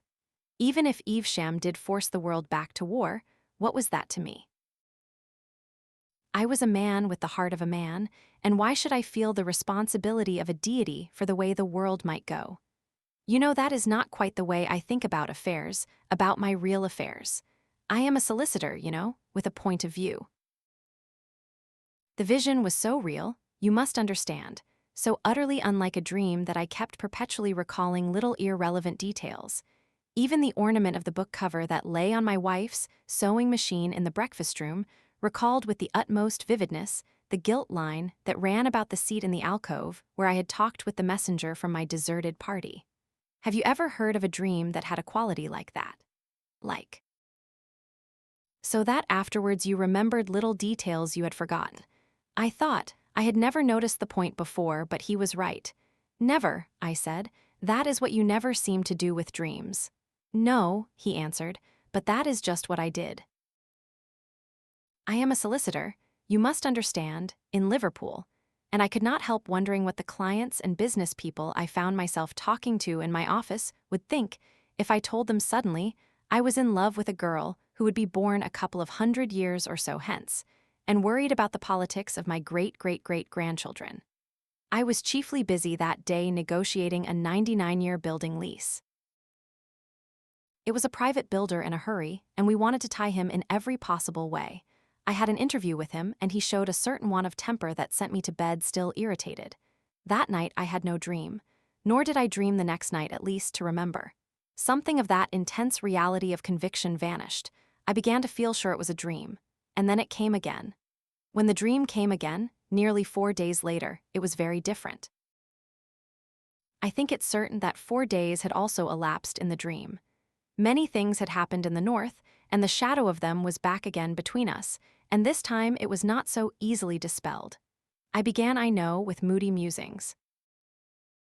Why, in spite of all, should I go back for all the rest of my days to toil and stress, insults and perpetual dissatisfaction, simply to save hundreds of millions of common people, whom I did not love, whom too often I could do no other than despise, from the stress and anguish of war and infinite misrule? And after all, I might fail. They all sought their own narrow ends, and why should not I also live as a man? And out of such thoughts her voice summoned me, and I lifted my eyes. I found myself awake and walking. We had come out above the pleasure city, we were near the summit of Monte Solero and looking towards the bay. It was the late afternoon and very clear. Far away to the left Ischia hung in a golden haze between sea and sky, and Naples was coldly white against the hills, and before us was Vesuvius with a tall and slender streamer feathering at last towards the south, and the ruins of Torre dell'Annunziata and Castellamare glittering and near. I interrupted suddenly. You have been to Capri, of course. Only in this dream, he said, only in this dream. All across the bay beyond Sorrento were the floating palaces of the pleasure city moored and chained, and northward were the broad floating stages that received the aeroplanes. Aeroplanes fell out of the sky every afternoon, each bringing its thousands of pleasure seekers from the uttermost parts of the earth to Capri and its delights. All these things, I say, stretched below. But we noticed them only incidentally because of an unusual sight that evening had to show. 5 war aeroplanes that had long slumbered useless in the distant arsenals of the Rhinemouth were maneuvering now in the eastward sky. Evesham had astonished the world by producing them and others, and sending them to circle here and there. It was the threat material in the great game of bluff he was playing, and it had taken even me by surprise. He was one of those incredibly stupid, energetic people who seem sent by heaven to create disasters. His energy to the first glance seemed so wonderfully like capacity, but he had no imagination, no invention, only a stupid, vast, driving force of will and a mad faith in his stupid idiot luck to pull him through. I remember how we stood upon the headland watching the squadron circling far away, and how I weighed the full meaning of the sight, seeing clearly the way things must go. And then even it was not too late. I might have gone back, I think, and saved the world. The people of the North would follow me, I knew, granted only that in one thing I respected their moral standards. The East and South would trust me as they would trust no other northern man, and I knew I had only to put it to her and she would have let me go, not because she did not love me. Only I did not want to go, my will was all the other way about. I had so newly thrown off the incubus of responsibility. I was still so fresh a renegade from duty that the daylight clearness of what I ought to do had no power at all to touch my will. My will was to live, to gather pleasures, and make my dear lady happy. But though this sense of vast neglected duties had no power to draw me, it could make me silent and preoccupied. It robbed the days I had spent of half their brightness, and roused me into dark meditations in the silence of the night. And as I stood and watched Evesham's aeroplanes sweep to and fro, those birds of infinite ill omen, she stood beside me watching me, perceiving the trouble indeed, but not perceiving it clearly, her eyes questioning my face, her expression shaded with perplexity. Her face was gray because the sunset was fading out of the sky. It was no fault of hers that she held me. She had asked me to go from her, and again in the night time, and with tears she had asked me to go. At last it was the sense of her that roused me from my mood. I turned upon her suddenly and challenged her to race down the mountain slopes. No, she said, as if I had jarred with her gravity, but I was resolved to end that gravity and make her run. No one can be very gray and sad who is out of breath, and when she stumbled I ran with my hand beneath her arm. We ran down past a couple of men, who turned back staring in astonishment at my behavior. They must have recognized my face. And halfway down the slope came a tumult in the air, clank, clank, clank, clank, and we stopped, and presently over the hill crest those war things came flying one behind the other. The man seemed hesitating on the verge of a description. What were they like? I asked. They had never fought, he said. They were just like our ironclads are nowadays. They had never fought. No one knew what they might do, with excited men inside them. Few even cared to speculate. They were great driving things shaped like spearheads without a shaft, with a propeller in the place of the shaft. Steel, not steel. Aluminum, no, nothing of that sort. An alloy that was very common as brass, for example. It was called Let Me See. He squeezed his forehead with the fingers of one hand. I am forgetting everything, he said, and they carried guns. Little guns firing high explosive shells. They fired the guns backwards, out of the base of the leaf, so to speak, and rammed with the beak. That was the theory, but they had never been fought. No one could tell exactly what was going to happen, and meanwhile, I suppose, it was very fine to go whirling through the air like a flight of young swallows, swift and easy. I guess the captains tried not to think too clearly what the real thing would be like. And these flying war machines, were only one sort of the endless war contrivances that had been invented and had fallen into abeyance during the long peace. There were all sorts of these things that people were routing out and furbishing up. Infernal things, silly things, things that had never been tried. Big engines, terrible explosives, great guns. The silly way of these ingenious sort of men who make these things. They turn 'em out as beavers build dams, and with no more sense of the rivers they're going to divert, and the lands they're going to flood. As we went down the winding stepway to our hotel again, in the twilight, I foresaw it all. I saw how clearly and inevitably things were driving for war in Evesham's silly, violent hands, and I had some inkling of what war was bound to be under these new conditions. And even then, though I knew it was drawing near the limit of my opportunity, I could find no will to go back. He sighed. That was my last chance. We didn't go into the city until the sky was full of stars, so we walked out upon the high terrace to and fro, and she counseled me to go back. My dearest, she said, and her sweet face looked up to me, this is death. This life you lead is death. Go back to them, go back to your duty. She began to weep, saying, between her sobs and clinging to my arm as she said it, go back, go back. Then suddenly she fell mute, and glancing down at her face, I read in an instant the thing she had thought to do. It was one of those moments when one sees. No, I said. No, she asked in surprise, and I think a little fearful at the answer to her thought. Nothing, I said, shall send me back, nothing, I have chosen. Love, I have chosen, and the world must go. Whatever happens, I will live this life, I will live for you. It nothing shall turn me aside, nothing, my dear one, even if you died. Yes, she murmured softly. Then I also would die. And before she could speak again, I began to talking eloquently as I could do in that life, talking to exalt love, to make the life we were living seem heroic and glorious, and the thing I was deserting something hard and enormously ignoble that it was a fine thing to set aside. I bent all my mind to throw that glamour upon it, seeking not only to convert her but myself to that. We talked, and she clung to me, torn too between all that she deemed noble and all that she knew was sweet.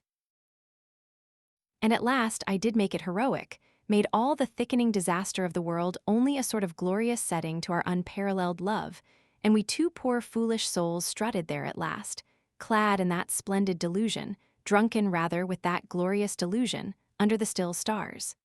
And so my moment passed. It was my last chance. Even as we went to and fro there, the leaders of the South and East were gathering their resolve, and the hot answer that shattered Evesham's bluffing forever took shape and waited. And all over Asia, and the ocean, and the South, the air and the wires were throbbing with their warnings to prepare. No one living, knew what war was. No one could imagine, with all these new inventions, what horror war might bring. I believe most people still believed it would be a matter of bright uniforms, and shouting charges and triumphs and flags, and bands in a time when half the world drew its food supply from regions 10,000 miles away. The man with the white face paused.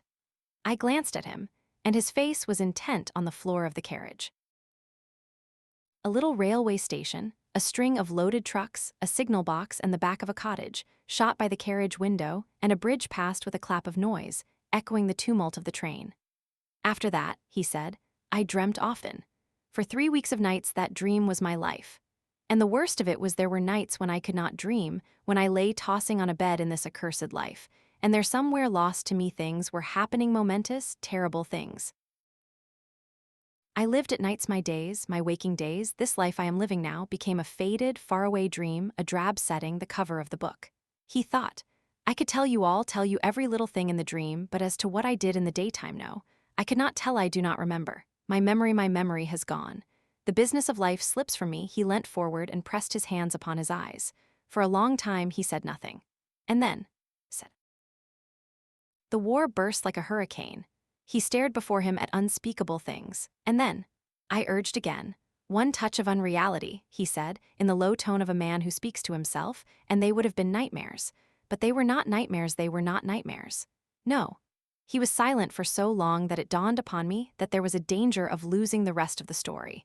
But he went on talking again in the same tone of questioning self-communion. What was there to do but flight? I had not thought the war would touch Capri. I had seemed to see Capri as being out of it all, as the contrast to it all. But 2 nights after, the whole place was shouting and bawling. Every woman almost, and every other man wore a Bajivsham's bajand. There was no music, but a jangling war song over and over again, and everywhere men enlisting, and in the dancing halls they were drilling. The whole island was a whirl with rumors. It was said, again and again, that fighting had begun. I had not expected this. I had seen so little of the life of pleasure that I had failed to reckon with this violence of the amateurs. And as for me, I was out of it. I was like the man who might have prevented the firing of a magazine. The time had gone. I was no one. The vainest stripling with a badge counted for more than I. The crowd jostled us and bawled in our ears. That accursed song deafened us. A woman shrieked at my lady because no badge was on her, and we too went back to our own place again, ruffled and insulted, my lady white and silent, and I a-quiver with rage. So furious was I could have quarreled with her if I could have found one shade of accusation in her eyes. All my magnificence had gone from me. I walked up and down our rock cell, and outside was the darkling sea and a light to the southward that flared and passed and came again. We must get out of this place, I said over and over. I have made my choice, and I will have no hand in these troubles. I will have nothing of this war. We have taken our lives out of all these things. This is no refuge for us. Let us go. And the next day we were already in flight from the war that covered the world. And all the rest was flight, all the rest was flight. He mused darkly. How much was there of it? He made no answer. How many days? His face was white and drawn and his hands were clenched. He took no heed of my curiosity. I tried to draw him back to his story with questions. Where did you go? I said. When you left Capri? Southwest, he said, and glanced at me for a second. We went in a boat. But I should have thought an aeroplane. They had been seized. I questioned him no more. Presently I thought he was beginning again. He broke out in an argumentative monotone. But why should it be? If indeed this battle, this slaughter and stress is life, why have we this craving for pleasure and beauty?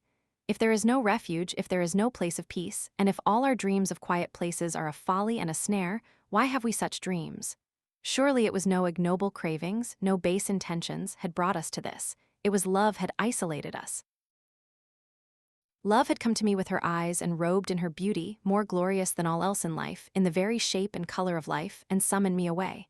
I had silenced all the voices, I had answered all the questions I had come to her, and suddenly there was nothing but war and death. I had an inspiration. After all, I said, it could have been only a dream. A dream? He cried, flaming upon me, a dream when, even now, for the first time he became animated. A faint flush crept into his cheek. He raised his open hand and clenched it and dropped it to his knee. He spoke, looking away from me, and for all the rest of the time he looked away.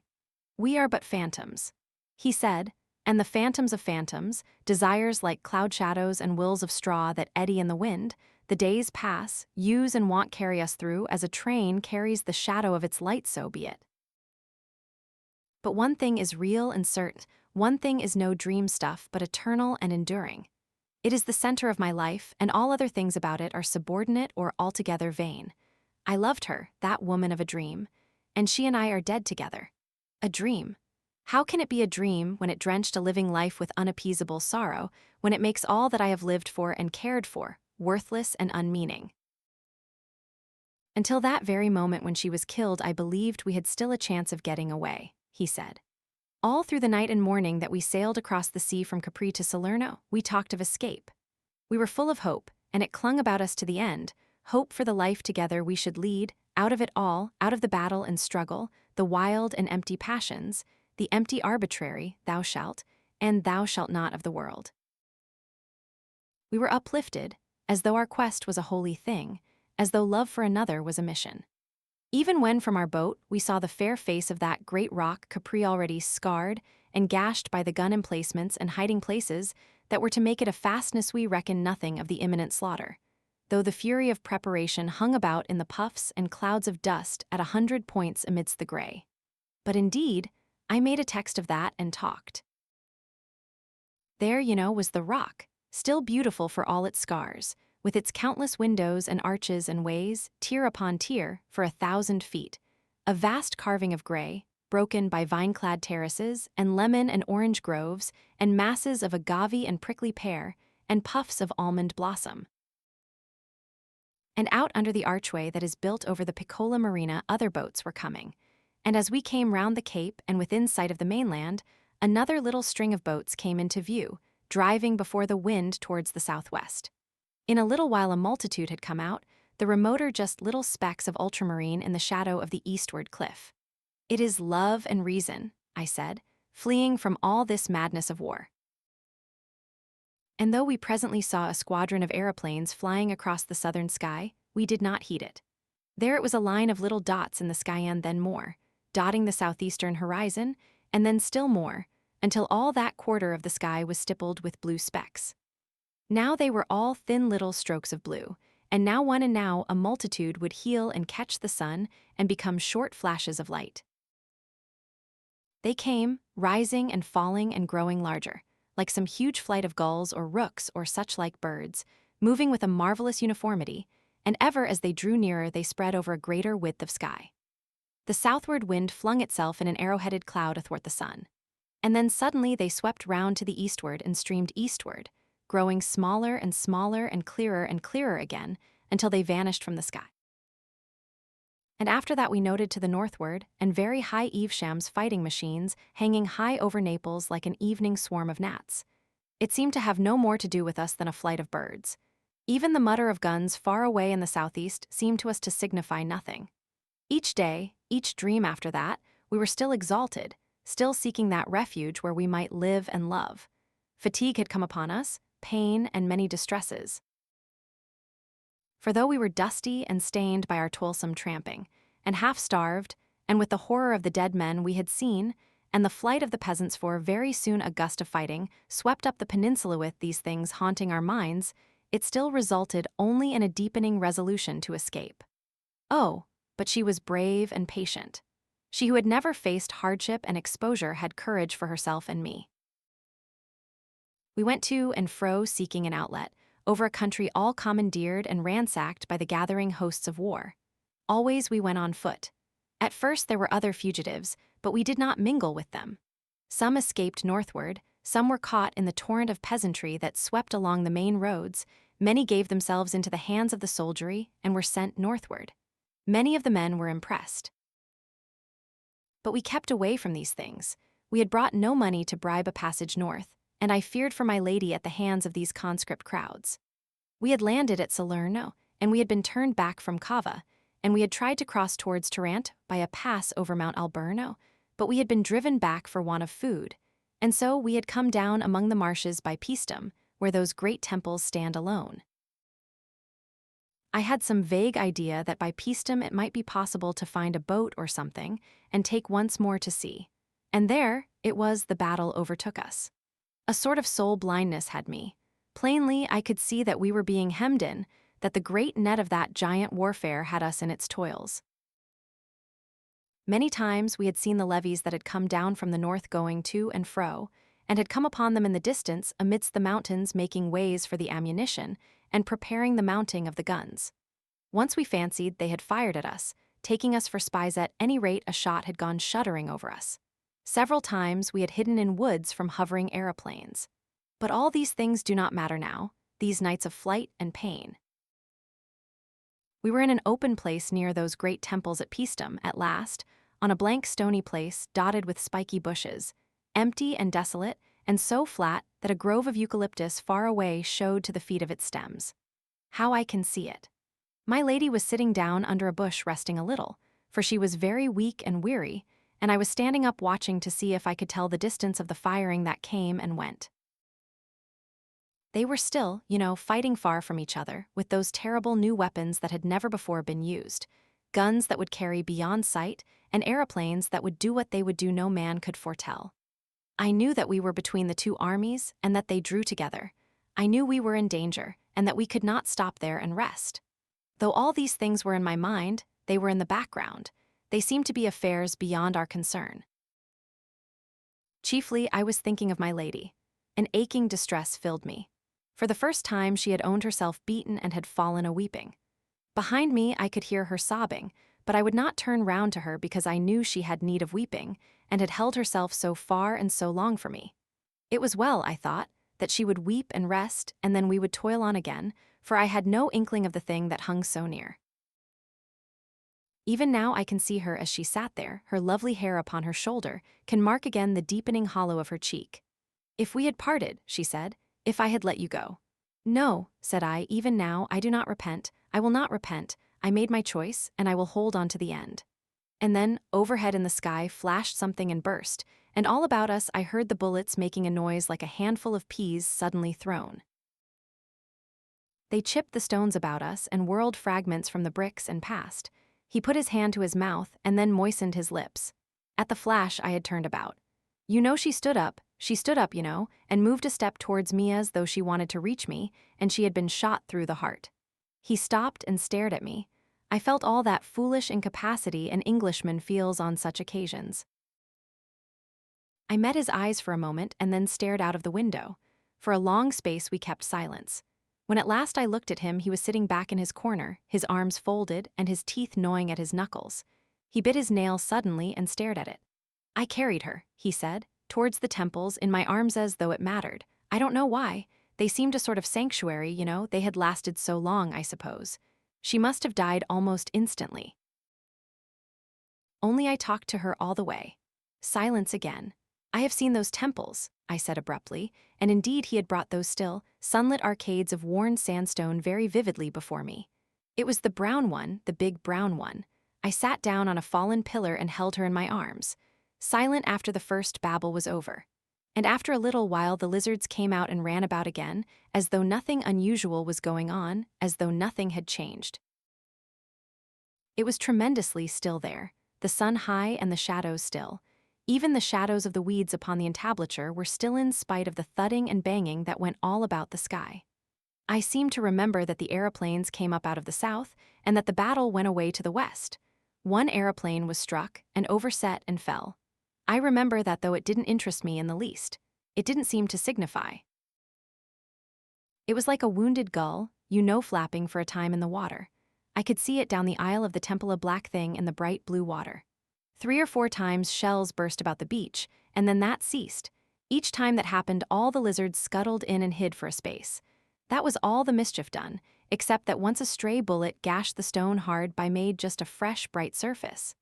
As the shadows grew longer, the stillness seemed greater. "The curious thing," he remarked, with the manner of a man who makes a trivial conversation, "is that I didn't think at all.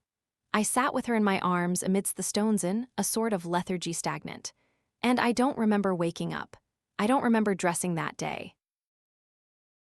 I know I found myself in my office, with my letters all slit open in front of me, and how I was struck by the absurdity of being there, seeing that in reality I was sitting, stunned, in that Peastum temple with a dead woman in my arms. I read my letters like a machine. I have forgotten what they were about." He stopped, and there was a long silence. Suddenly I perceived that we were running down the incline from Chalk Farm to Euston. I started at this passing of time. I turned on him with a brutal question, with the tone of now or never. "And did you dream again?" "Yes." He seemed to force himself to finish. His voice was very low. "Once more, and as it were only for a few instants.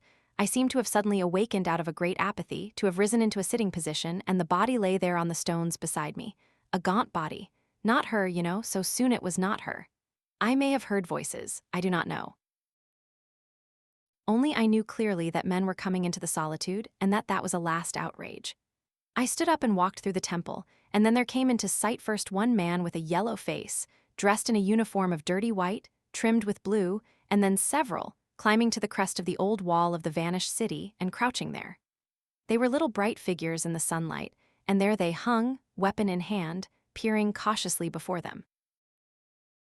And further away I saw others, and then more at another point in the wall. It was a long lax line of men in open order. Presently, the man I had first seen stood up and shouted a command, and his men came tumbling down the wall and into the high weeds towards the temple. He scrambled down with them and led them. He came facing towards me, and when he saw me, he stopped. At first I had watched these men with a mere curiosity, but when I had seen they meant to come to the temple, I was moved to forbid them. I shouted to the officer. "You must not come here," I cried. I am here with my dead."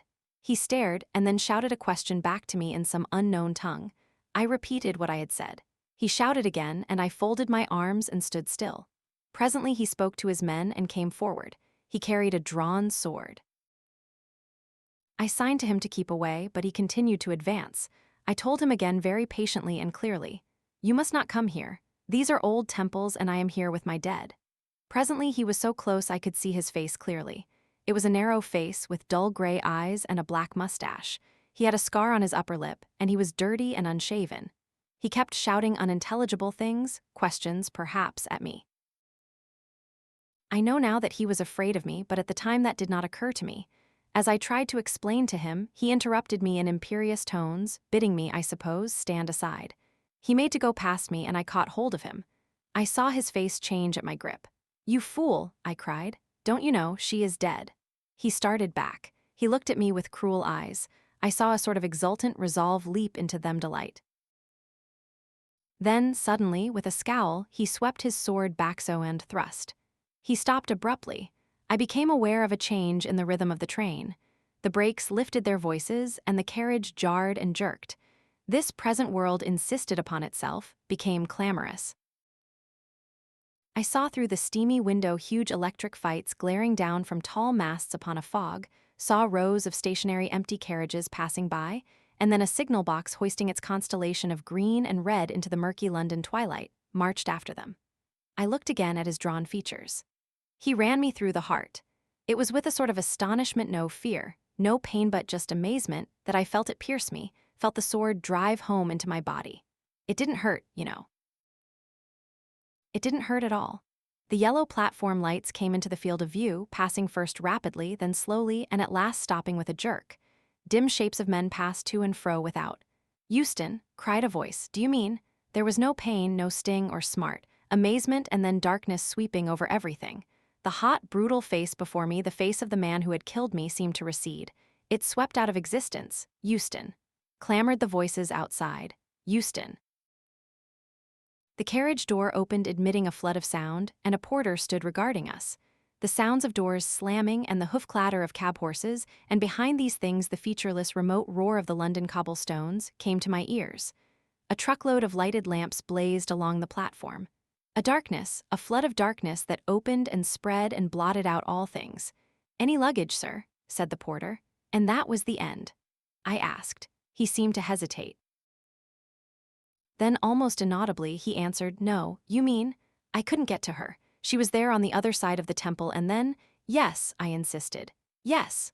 "Nightmares," he cried. "Nightmares indeed, my God. Great birds that fought and tore." The night was hot and overcast, the sky red, rimmed with the lingering sunset of midsummer. They sat at the open window, trying to fancy the air was fresher there. The trees and shrubs of the garden stood stiff and dark. Beyond in the roadway a gas lamp burnt, bright orange against the hazy blue of the evening. Farther were the three lights of the railway signal against the lowering sky. The man and woman spoke to one another in low tones. "He does not suspect," said the man, a little nervously. "Not he," she said peevishly, as though that too irritated her. "He thinks of nothing but the works and the prices of fuel. He has no imagination, no poetry." "None of these men of iron have," he said sententiously. "They have no hearts." "He has not," she said. She turned her discontented face towards the window. The distant sound of a roaring and rushing drew nearer and grew in volume. The house quivered. One heard the metallic rattle of the tender. As the train passed, there was a glare of light above the cutting and a driving tumult of smoke. 1, 2, 3, 4, 5, 6, 7, 8 black oblongs, 8 trucks passed across the dim gray of the embankment, and were suddenly extinguished one by one in the throat of the tunnel, which with the last seemed to swallow down train, smoke, and sound in one abrupt gulp. "This country was all fresh and beautiful once," he said, "and now it is Gehenna." Down that way nothing but pot banks and chimneys belching fire and dust into the face of heaven. But what does it matter? An end comes, an end to all this cruelty, tomorrow. He spoke the last word in a whisper. Tomorrow, she said, speaking in a whisper too and still staring out of the window. Dear, he said, putting his hand on hers. She turned with a start and their eyes searched one another's, hers softened to his gaze.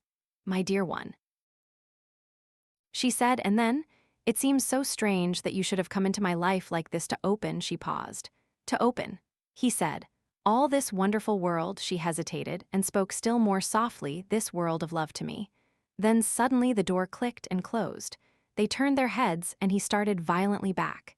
In the shadow of the room stood a great shadowy figure silent. They saw the face dimly in the half-light, with unexpressive dark patches under the penthouse brows. Every muscle in Rout's body suddenly became tense. When could the door have opened? What had he heard? Had he heard all? What had he seen? A tumult of questions. The newcomer's voice came at last, after a pause that seemed interminable. Well, he said. I was afraid I had missed you, Horrocks, said the man at the window, gripping the window ledge with his hand.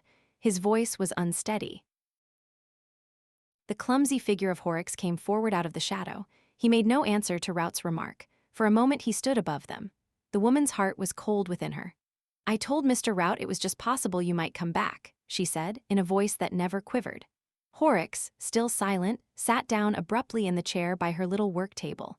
His big hands were clenched. One saw now the fire of his eyes under the shadow of his brows. He was trying to get his breath. His eyes went from the woman he had trusted to the friend he had trusted, and then back to the woman. By this time, and for the moment, all three half understood one another. Yet none dared say a word to ease the pent-up things that choked them. It was the husband's voice that broke the silence at last. You wanted to see me, he said to Rout. Rout started as he spoke. I came to see you, he said, resolved to lie to the last. Yes, said Horrocks. You promised, said Rout, to show me some fine effects of moonlight and smoke.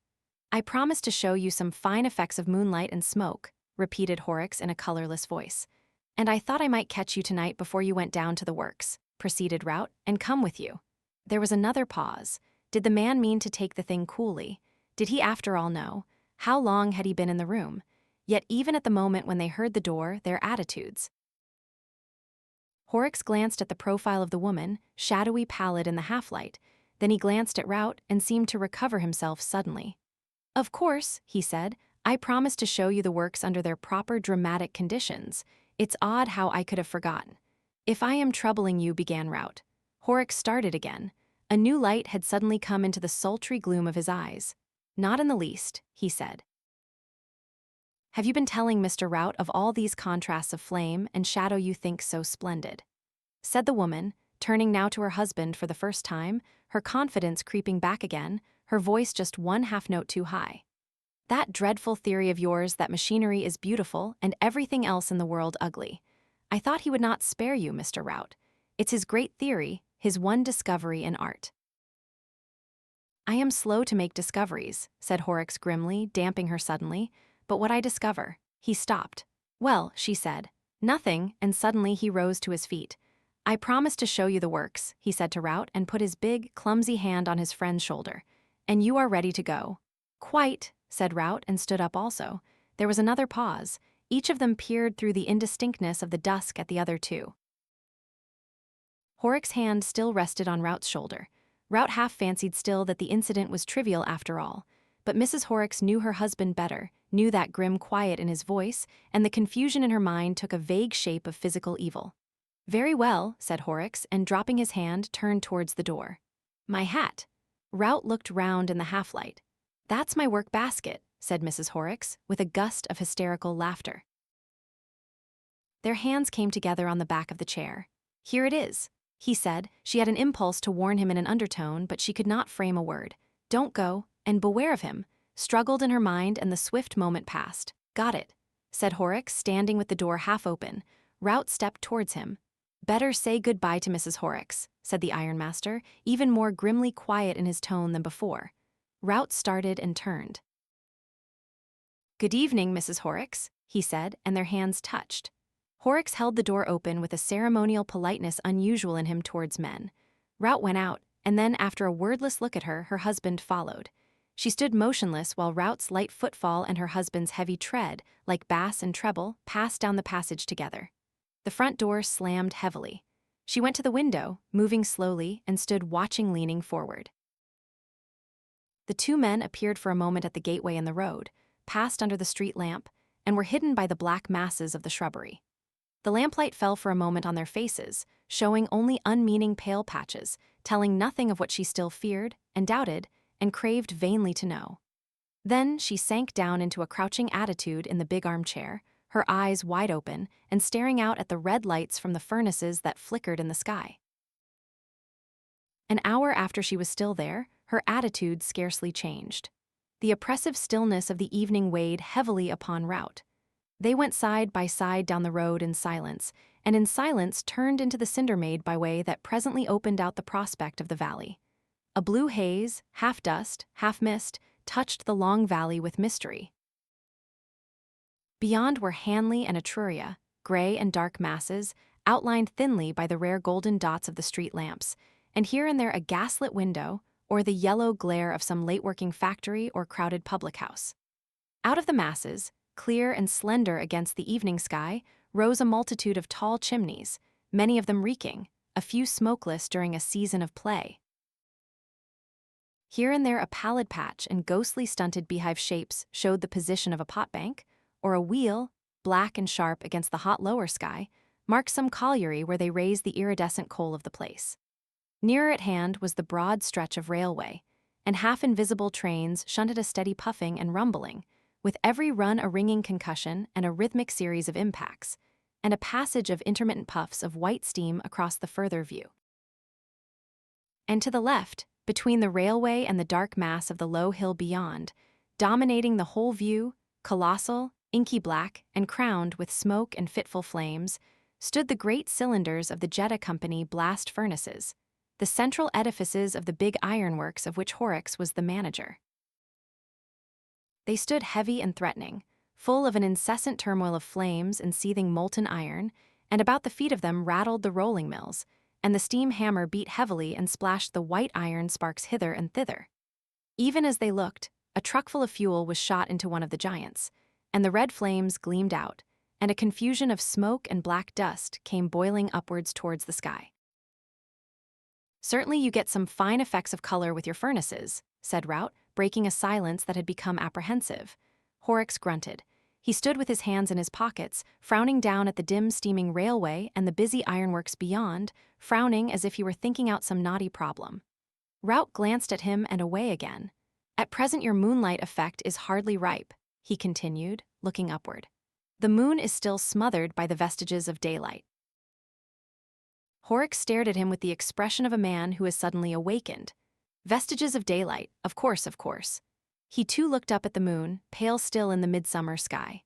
"Come along," he said suddenly, and gripping Rout's arm in his hand, made a move towards the path that dropped from them to the railway. Rout hung back. Their eyes met and saw 1,000 things in a moment that their eyes came near to say.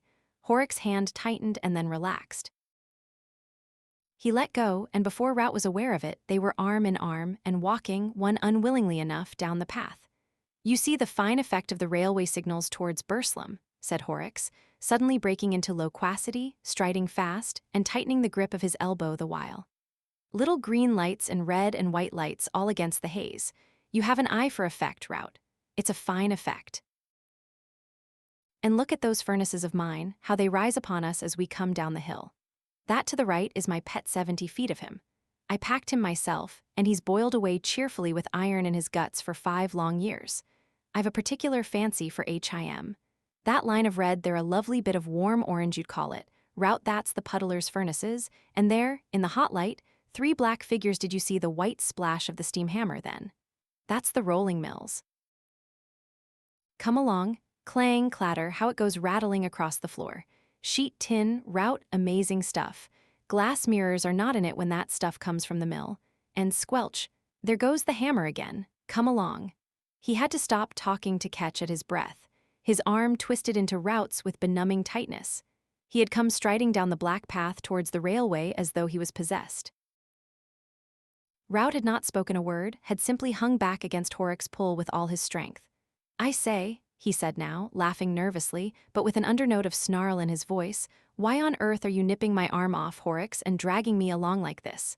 At length Horrocks released him. His manner changed again. "Nipping your arm off," he said. "Sorry, but it's you taught me the trick of walking in that friendly way." "You haven't learnt the refinements of it yet then," said Rout, laughing artificially again. "By Jove, I'm black and blue." Horrocks offered no apology. They stood now near the bottom of the hill, close to the fence that bordered the railway. The ironworks had grown larger and spread out with their approach. They looked up to the blast furnaces now instead of down. The further view of Etruria and Hanley had dropped out of sight with their descent. Before them, by the stile, rose a notice board, bearing still dimly visible the words, "Beware of the trains," half hidden by splashes of coaly mud. "Fine effects," said Horrocks, waving his arm. "Here comes a train. The puffs of smoke, the orange glare, the round eye of light in front of it, the melodious rattle. Fine effects. But these furnaces of mine used to be finer before we shoved cones in their throats and saved the gas." "How?" said Rout. "Cones. Cones, my man, cones. I'll show you one nearer. The flames used to flare out of the open throats, great what is it? Pillars of cloud by day, red and black smoke, and pillars of fire by night. Now we run it off in pipes and burn it to heat the blast, and the top is shut by a cone. You'll be interested in that cone. But every now and then," said Rout, "you get a burst of fire and smoke up there. The cone's not fixed, it's hung by a chain from a lever and balanced by an equipoise. You shall see it nearer. Else, of course, there'd be no way of getting fuel into the thing. Every now and then the cone dips, and out comes the flare." "I see," said Rout. He looked over his shoulder. "The moon gets brighter," he said. "Come along," said Horrocks abruptly, gripping his shoulder again and moving him suddenly towards the railway crossing. And then came one of those swift incidents, vivid, but so rapid that they leave one doubtful and reeling. Halfway across, Horrocks' hand suddenly clenched upon him like a vice and swung him backward and through a half-turn so that he looked up the line. And there a chain of lamplit carriage windows telescoped swiftly as it came towards them, and the red and yellow lights of an engine grew larger and larger, rushing down upon them. As he grasped what this meant, he turned his face to Horrocks and pushed with all his strength against the arm that held him back between the rails. The struggle did not last a moment. Just as certain as it was that Horrocks held him there, so certain was it that he had been violently lugged out of danger. "Out of the way," said Horrocks with a gasp as the train came rattling by and they stood panting by the gate into the ironworks. "I did not see it coming," said Rout, still, even in spite of his own apprehensions, trying to keep up an appearance of ordinary intercourse. Horrocks answered with a grunt. "The cone," he said, and then, as one who recovers himself, "I thought you did not hear." "I didn't," said Rout. "I wouldn't have had you run over then for the world," said Horrocks. "For a moment I lost my nerve," said Rout. Horrocks stood for half a minute, then turned abruptly towards the ironworks again. "See how fine these great mounds of mine, these clinker heaps, look in the night. That truck yonder up above there, up it goes and out tilts the slag. See the palpitating red stuff go sliding down the slope. As we get nearer, the heap rises up and cuts the blast furnaces. See the quiver up above the big one? Not that way. This way, between the heaps. That goes to the puddling furnaces, but I want to show you the canal first." He came and took Rout by the elbow, and so they went along side by side. Rout answered Horrocks vaguely. What, he asked himself, had really happened on the line? Was he deluding himself with his own fancies, or had Horrocks actually held him back in the way of the train? Had he just been within an ace of being murdered? Suppose this slouching, scowling monster did know anything. For a minute or two then, Rout was really afraid for his life, but the mood passed as he reasoned with himself. After all, Horrocks might have heard nothing. At any rate, he had pulled him out of the way in time.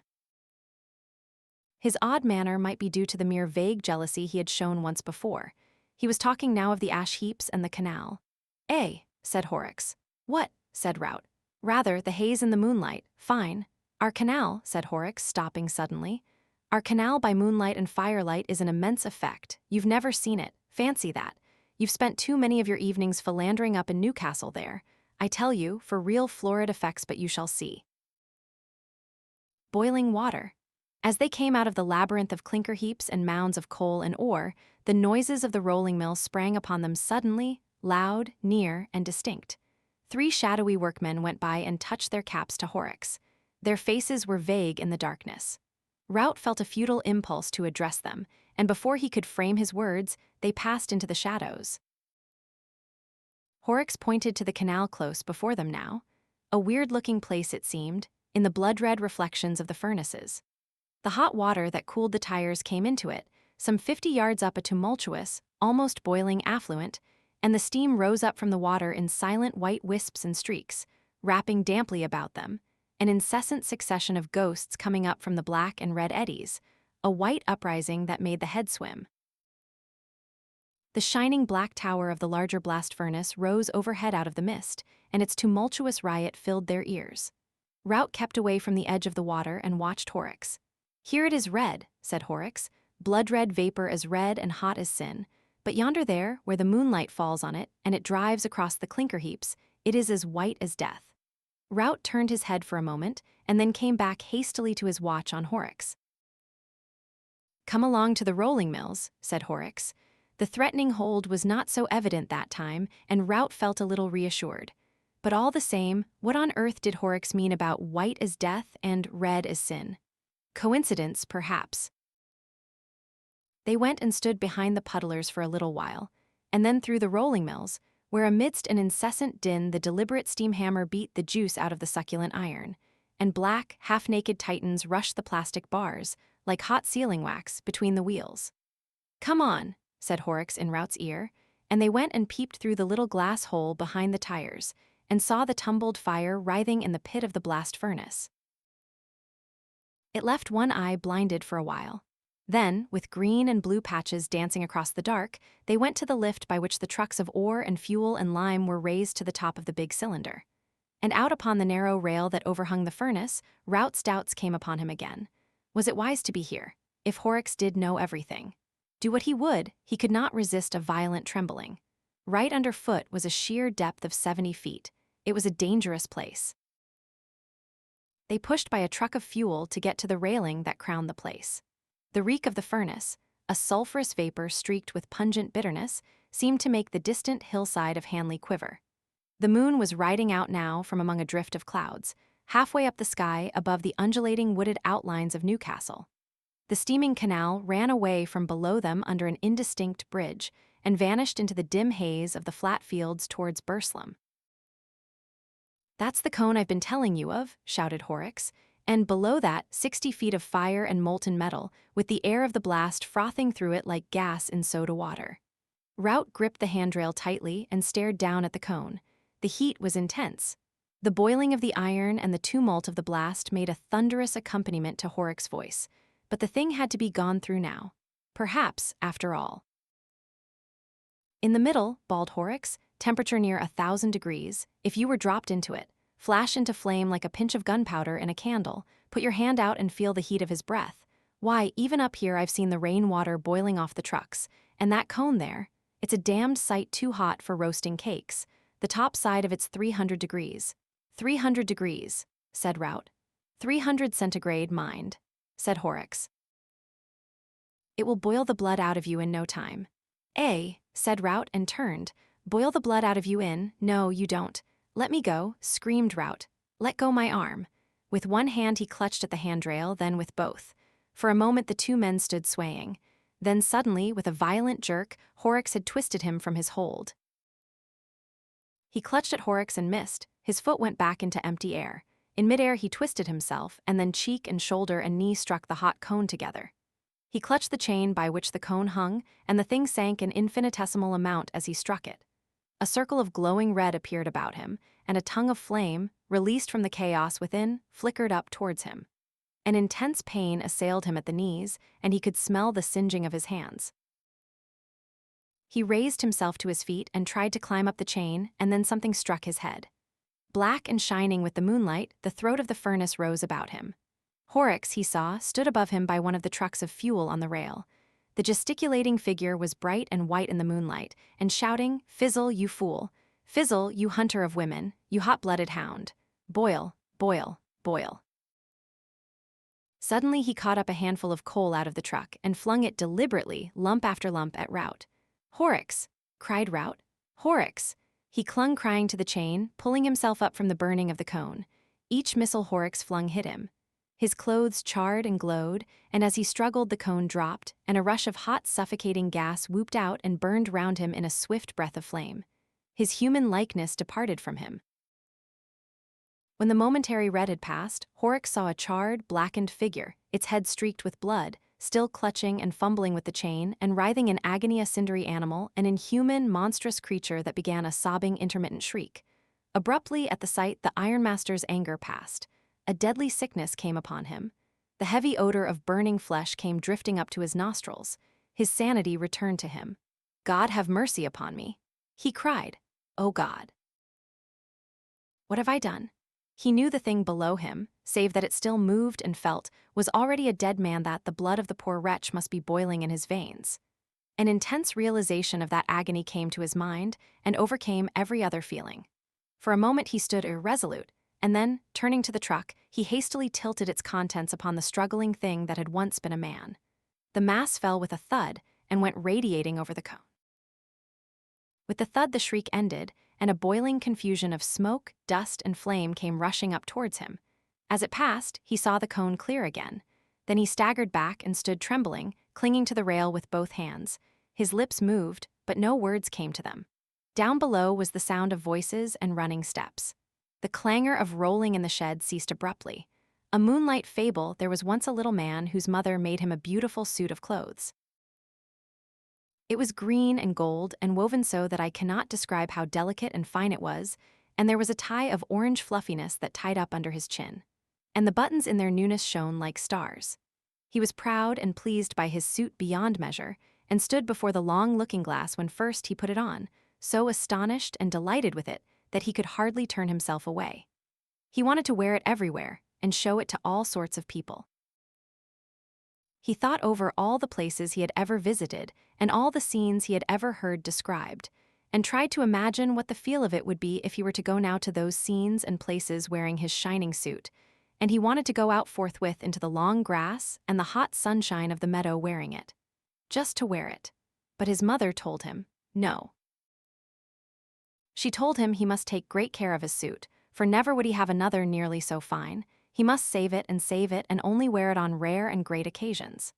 It was his wedding suit, she said, and she took his buttons and twisted them up with tissue paper for fear their bright newness should be tarnished, and she tacked little guards over the cuffs and elbows and wherever the suit was most likely to come to harm. He hated and resisted these things, but what could he do? And at last her warnings and persuasions had effect, and he consented to take off his beautiful suit and fold it into its proper creases and put it away. It was almost as though he gave it up again.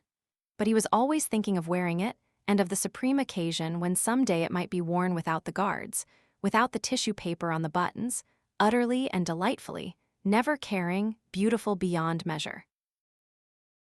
One night when he was dreaming of it, after his habit, he dreamed he took the tissue paper from one of the buttons and found its brightness a little faded, and that distressed him mightily in his dream. He polished the poor faded button and polished it, and if anything it grew duller. He woke up and lay awake thinking of the brightness a little dulled and wondering how he would feel if perhaps when the great occasion, whatever it might be, should arrive, one button should chance to be ever so little short of its first glittering freshness, and for days and days that thought remained with him, distressingly. And when next his mother let him wear his suit, he was tempted and nearly gave way to the temptation just to fumble off one little bit of tissue paper and see if indeed the buttons were keeping as bright as ever. He went trimly along on his way to church full of this wild desire. For you must know his mother did, with repeated and careful warnings, let him wear his suit at times, on Sundays, for example, to and fro from church, when there was no threatening of rain, no dust nor anything to injure it, with its buttons covered and its protections tacked upon it, and a sunshade in his hand to shadow it if there seemed too strong a sunlight for its colors. And always, after such occasions, he brushed it over and folded it exquisitely as she had taught him, and put it away again. Now all these restrictions his mother set to the wearing of his suit he obeyed, always he obeyed them, until one strange night he woke up and saw the moonlight shining outside his window. It seemed to him the moonlight was not common moonlight, nor the night a common night, and for a while he lay quite drowsily with this odd persuasion in his mind. Thought joined on to thought like things that whisper warmly in the shadows. Then he sat up in his little bed suddenly, very alert, with his heart beating very fast and a quiver in his body from top to toe. He had made up his mind. He knew now that he was going to wear his suit as it should be worn. He had no doubt in the matter. He was afraid, terribly afraid, but glad. He got out of his bed and stood a moment by the window, looking at the moonshine-flooded garden and trembling at the thing he meant to do. The air was full of a minute clamor of crickets and murmurings, of the infinitesimal shouting of little living things. He went very gently across the creaking boards, for fear that he might wake the sleeping house, to the big dark clothes press wherein his beautiful suit lay folded. And he took it out garment by garment and softly and very eagerly tore off its tissue paper covering and its tacked protections, until there it was, perfect and delightful as he had seen it when first his mother had given it to him a long time it seemed ago.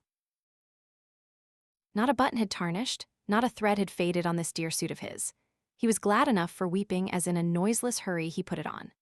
And then back he went, soft and quick, to the window and looked out upon the garden and stood there for a minute, shining in the moonlight with his buttons twinkling like stars, before he got out on the sill and, making as little of a rustling as he could, clambered down to the garden path below.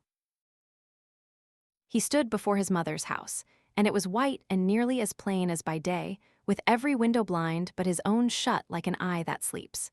The trees cast still shadows like intricate black lace upon the wall. The garden in the moonlight was very different from the garden by day. Moonshine was tangled in the hedges and stretched in phantom cobwebs from spray to spray. Every flower was gleaming white or crimson black, and the air was aquiver with the thridding of small crickets and nightingales singing unseen in the depths of the trees. There was no darkness in the world, but only warm, mysterious shadows, and all the leaves and spikes were edged and lined with iridescent jewels of dew. The night was warmer than any night had ever been, the heavens by some miracle at once vaster and nearer. In spite of the great ivory-tinted moon that ruled the world, the sky was full of stars. The little man did not shout nor sing for all his infinite gladness.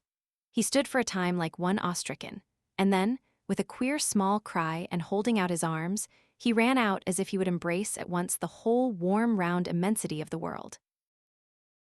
He did not follow the neat set paths that cut the garden squarely, but thrust across the beds and through the wet, tall, scented herbs, through the night stock and the nicotine and the clusters of phantom white mallow flowers, and through the thickets of southernwood and lavender, and knee-deep across a wide space of mignonette. He came to the great hedge and he thrust his way through it, and though the thorns of the brambles scored him deeply and tore threads from his wonderful suit, and though burrs and goosegrass and havers caught and clung to him, he did not care. He did not care, for he knew it was all part of the wearing for which he had longed. "I am glad I put on my suit," he said. "I am glad I wore my suit."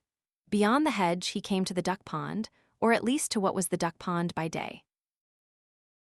But by night it was a great bowl of silver moonshine, all noisy with singing frogs, of wonderful silver moonshine twisted and clotted with strange patternings, and the little man ran down into its waters between the thin black rushes, knee-deep and waist-deep, and to his shoulders, smiting the water to black and shining wavelets with either hand, swaying and shivering wavelets, amid which the stars were netted in the tangled reflections of the brooding trees upon the bank.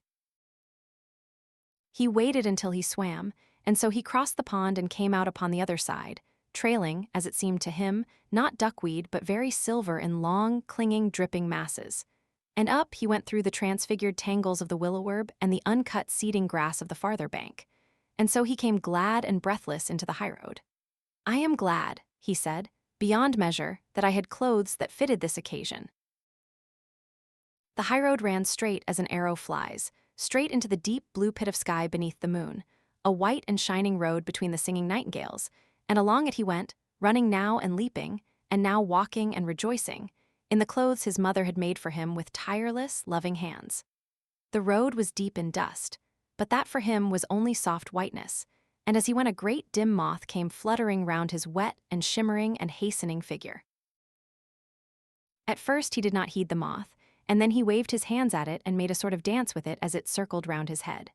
"Soft moth," he cried, "dear moth, and wonderful night of the world. "Do you think my clothes are beautiful, dear moth? As beautiful as your scales and all this silver vesture of the earth and sky?" And the moth circled closer and closer until at last its velvet wings just brushed his lips. And next morning they found him dead with his neck broken in the bottom of the stone pit, with his beautiful clothes a little bloody and foul and stained with the duckweed from the pond. But his face was a face of such happiness that, had you seen it, you would have understood indeed how that he had died happy, never knowing the cool and streaming silver for the duckweed in the pond. The diamond maker some business had detained me in Chancery Lane 9 in the evening, and thereafter, having some inkling of a headache, I was disinclined either for entertainment or further work.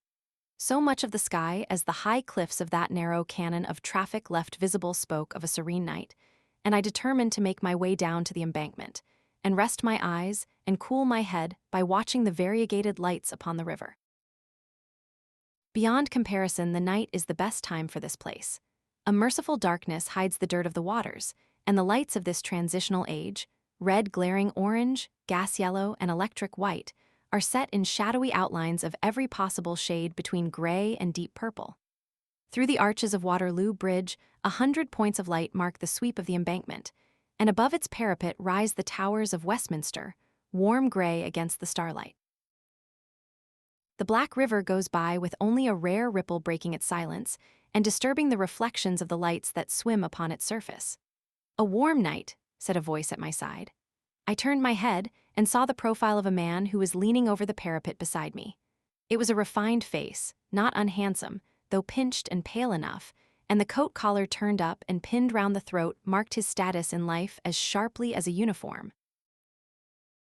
I felt I was committed to the price of a bed and breakfast if I answered him. I looked at him curiously. Would he have anything to tell me worth the money, or was he the common incapable even of telling his own story? There was a quality of intelligence in his forehead and eyes, and a certain tremulousness in his nether lip that decided me. "Very warm," said I, "but not too warm for us here." "No," he said, still looking across the water, "it is pleasant enough here, just now." "It is good," he continued after a pause, "to find anything so restful as this in London. After one has been fretting about business all day, about getting on, meeting obligations, and parrying dangers, I do not know what one would do if it were not for such pacific corners." He spoke with long pauses between the sentences. "You must know a little of the irksome labor of the world, or you would not be here, but I doubt if you can be so brain-weary and footsore as I am. Bah. Sometimes I doubt if the game is worth the candle. I feel inclined to throw the whole thing over name, wealth and position and take to some modest trade. But I know if I abandoned my ambition hardly, as she uses me, I should have nothing but remorse left for the rest of my days." He became silent. I looked at him in astonishment. If ever I saw a man hopelessly hard up, it was the man in front of me. He was ragged and he was dirty, unshaven and unkempt. He looked as though he had been left in a dustbin for a week. And he was talking to me of the irksome worries of a large business. I almost laughed outright. Either he was mad or playing a sorry jest on his own poverty. "If high aims and high positions," said I, "have their drawbacks of hard work and anxiety, they have their compensations. Influence, the power of doing good, of assisting those weaker and poorer than ourselves, and there is even a certain gratification in display." My banter under the circumstances was in very vile taste. I spoke on the spur of the contrast of his appearance and speech. I was sorry even while I was speaking. He turned a haggard but very composed face upon me. Said he, "I forgot myself. Of course you would not understand." He measured me for a moment. "No doubt it is very absurd. You will not believe me even when I tell you, so that it is fairly safe to tell you, and it will be a comfort to tell someone. I really have a big business in hand, a very big business. But there are troubles just now. The fact is, I make diamonds." "I suppose," said I, "you are out of work just at present." "I am sick of being disbelieved," he said impatiently, and suddenly unbuttoning his wretched coat, he pulled out a little canvas bag that was hanging by a cord round his neck. From this he produced a brown pebble. "I wonder if you know enough to know what that is." He handed it to me. Now, a year or so ago, I had occupied my leisure in taking a London science degree, so that I have a smattering of physics and mineralogy. The thing was not unlike an uncut diamond of the darker sort, though far too large, being almost as big as the top of my thumb. I took it and saw it had the form of a regular octahedron with the curved faces peculiar to the most precious of minerals. I took out my penknife and tried to scratch it vainly. Leaning forward towards the gas lamp, I tried the thing on my watch glass and scored a white line across that with the greatest ease. I looked at my interlocutor with rising curiosity. It certainly is rather like a diamond, but if so, it is a behemoth of diamonds. Where did you get it? I tell you I made it, he said. Give it back to me. He replaced it hastily and buttoned his jacket. I will sell it you for £100, he suddenly whispered eagerly. With that my suspicions returned. The thing might, after all, be merely a lump of that almost equally hard substance, corundum, with an accidental resemblance in shape to the diamond. Or if it was a diamond, how came he by it, and why should he offer it at £100? We looked into one another's eyes. He seemed eager, but honestly eager. At that moment, I believed it was a diamond he was trying to sell. Yet I am a poor man, £100 would leave a visible gap in my fortunes, and no sane man would buy a diamond by gaslight from a ragged tramp on his personal warranty only. Still, a diamond that size conjured up a vision of many thousands of pounds. Then thought I, such a stone could scarcely exist without being mentioned in every book on gems, and again I called to mind the stories of contraband and light-fingered Kaffirs at the Cape. I put the question of purchase on one side. How did you get it? Said I made it. I had heard something of Moisen, but I knew his artificial diamonds were very small. I shook my head. You seem to know something of this kind of thing. I will tell you a little about myself. Perhaps then you may think better of the purchase. He turned round with his back to the river and put his hands in his pockets. He sighed. I know you will not believe me.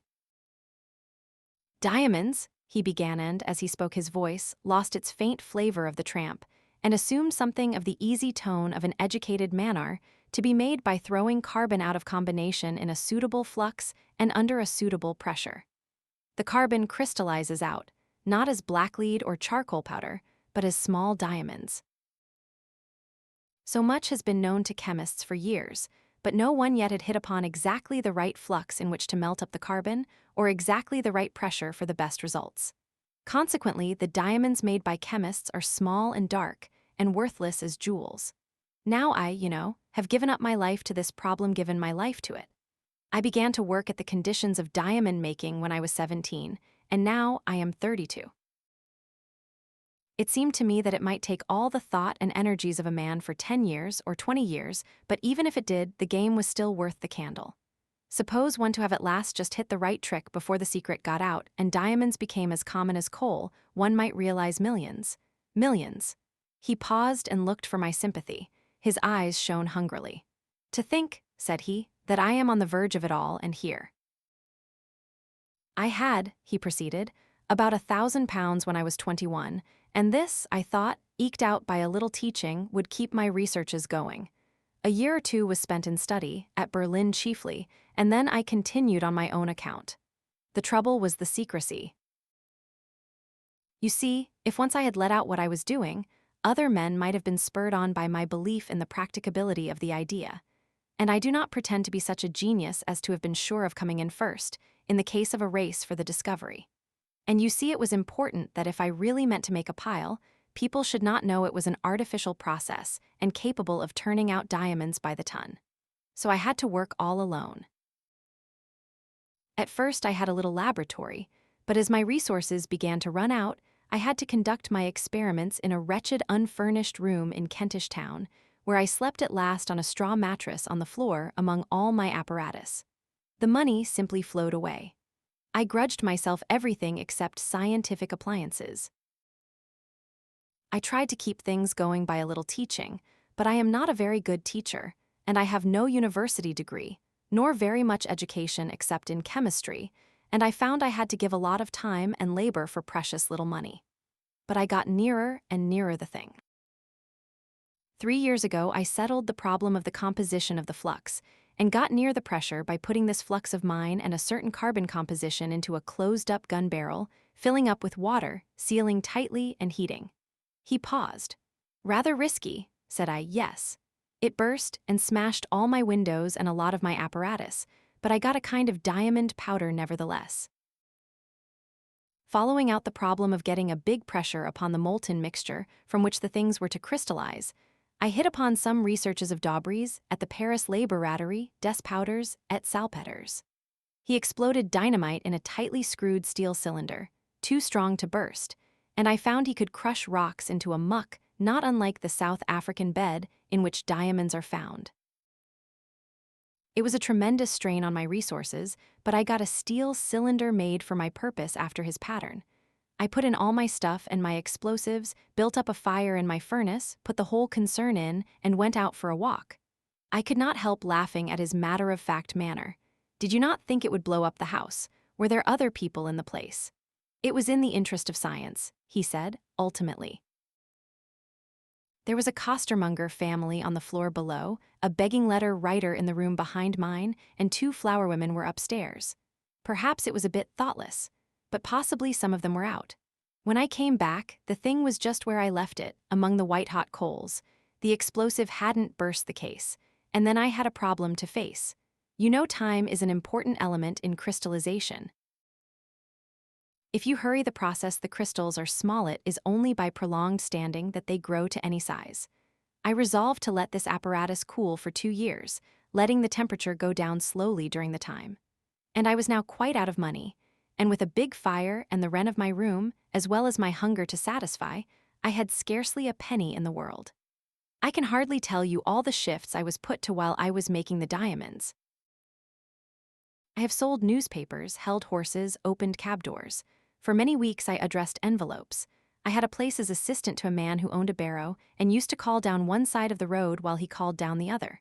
Once for a week I had absolutely nothing to do, and I begged. What a week that was. One day the fire was going out and I had eaten nothing all day, and a little chap taking his girl out gave me 6pence to show off. Thank heaven for vanity. How the fish shops smelt. But I went and spent it all on coals, and had the furnace bright red again, and then, well, hunger makes a fool of a man. At last, 3 weeks ago, I let the fire out. I took my cylinder and unscrewed it while it was still so hot that it punished my hands, and I scraped out the crumbling lava-like mass with a chisel and hammered it into a powder upon an iron plate. And I found 3 big diamonds and 5 small ones. As I sat on the floor hammering, my door opened, and my neighbor, the begging letter writer, came in. He was drunk as he usually is. "Nurkist," said he. "You're drunk," said I. "Structive scoundrel," said he. "Go to your father," said I, meaning the father of lies. "Never you mind," said he, and gave me a cunning wink and hiccuped, and leaning up against the door with his other eye against the door-post, began to babble of how he had been prying in my room, and how he had gone to the police that morning, and how they had taken down everything he had to say if it was a gem, said he. Then I suddenly realized I was in a hole. Either I should have to tell these police my little secret and get the whole thing blown upon, or be lagged as an anarchist. So I went up to my neighbor and took him by the collar and rolled him about a bit, and then I gathered up my diamonds and cleared out. The evening newspapers called my den the Kentish Town Bomb Factory, and now I cannot part with the things for love or money. If I go into respectable jewelers, they ask me to wait, and go and whisper to a clerk to fetch a policeman, and then I say I cannot wait. And I found out a receiver of stolen goods, and he simply stuck to the one I gave him and told me to prosecute if I wanted it back. I am going about now with several £100,000 worth of diamonds round my neck, and without either food or shelter. You are the first person I have taken into my confidence, but I like your face and I am hard-driven. He looked into my eyes. It would be madness, said I, for me to buy a diamond under the circumstances. Besides, I do not carry hundreds of pounds about in my pocket, yet I more than half believe your story. I will, if you like, do this, come to my office tomorrow. You think I am a thief, said he keenly. You will tell the police I am not coming into a trap. Somehow I am assured you are no thief. Here is my card. Take that anyhow. You need not come to any appointment. Come when you will. He took the card and an earnest of my goodwill. Think better of it and come, said I. He shook his head doubtfully. I will pay back your half-crown with interest, some day, such interest as will amaze you, said he. Anyhow, you will keep the secret. Don't follow me. He crossed the road and went into the darkness towards the little steps under the archway leading into Essex Street, and I let him go. And that was the last I ever saw of him. Afterwards, I had 2 letters from him asking me to send banknotes, not checks, to certain addresses. I weighed the matter over and took what I conceived to be the wisest course. Once he called upon me when I was out. My urchin described him as a very thin, dirty, and ragged man with a dreadful cough. He left no message. That was the finish of him so far as my story goes. I wonder sometimes what has become of him. Was he an ingenious monomaniac, or a fraudulent dealer in pebbles, or has he really made diamonds as he asserted? The latter is just sufficiently credible to make me think at times that I have missed the most brilliant opportunity of my life.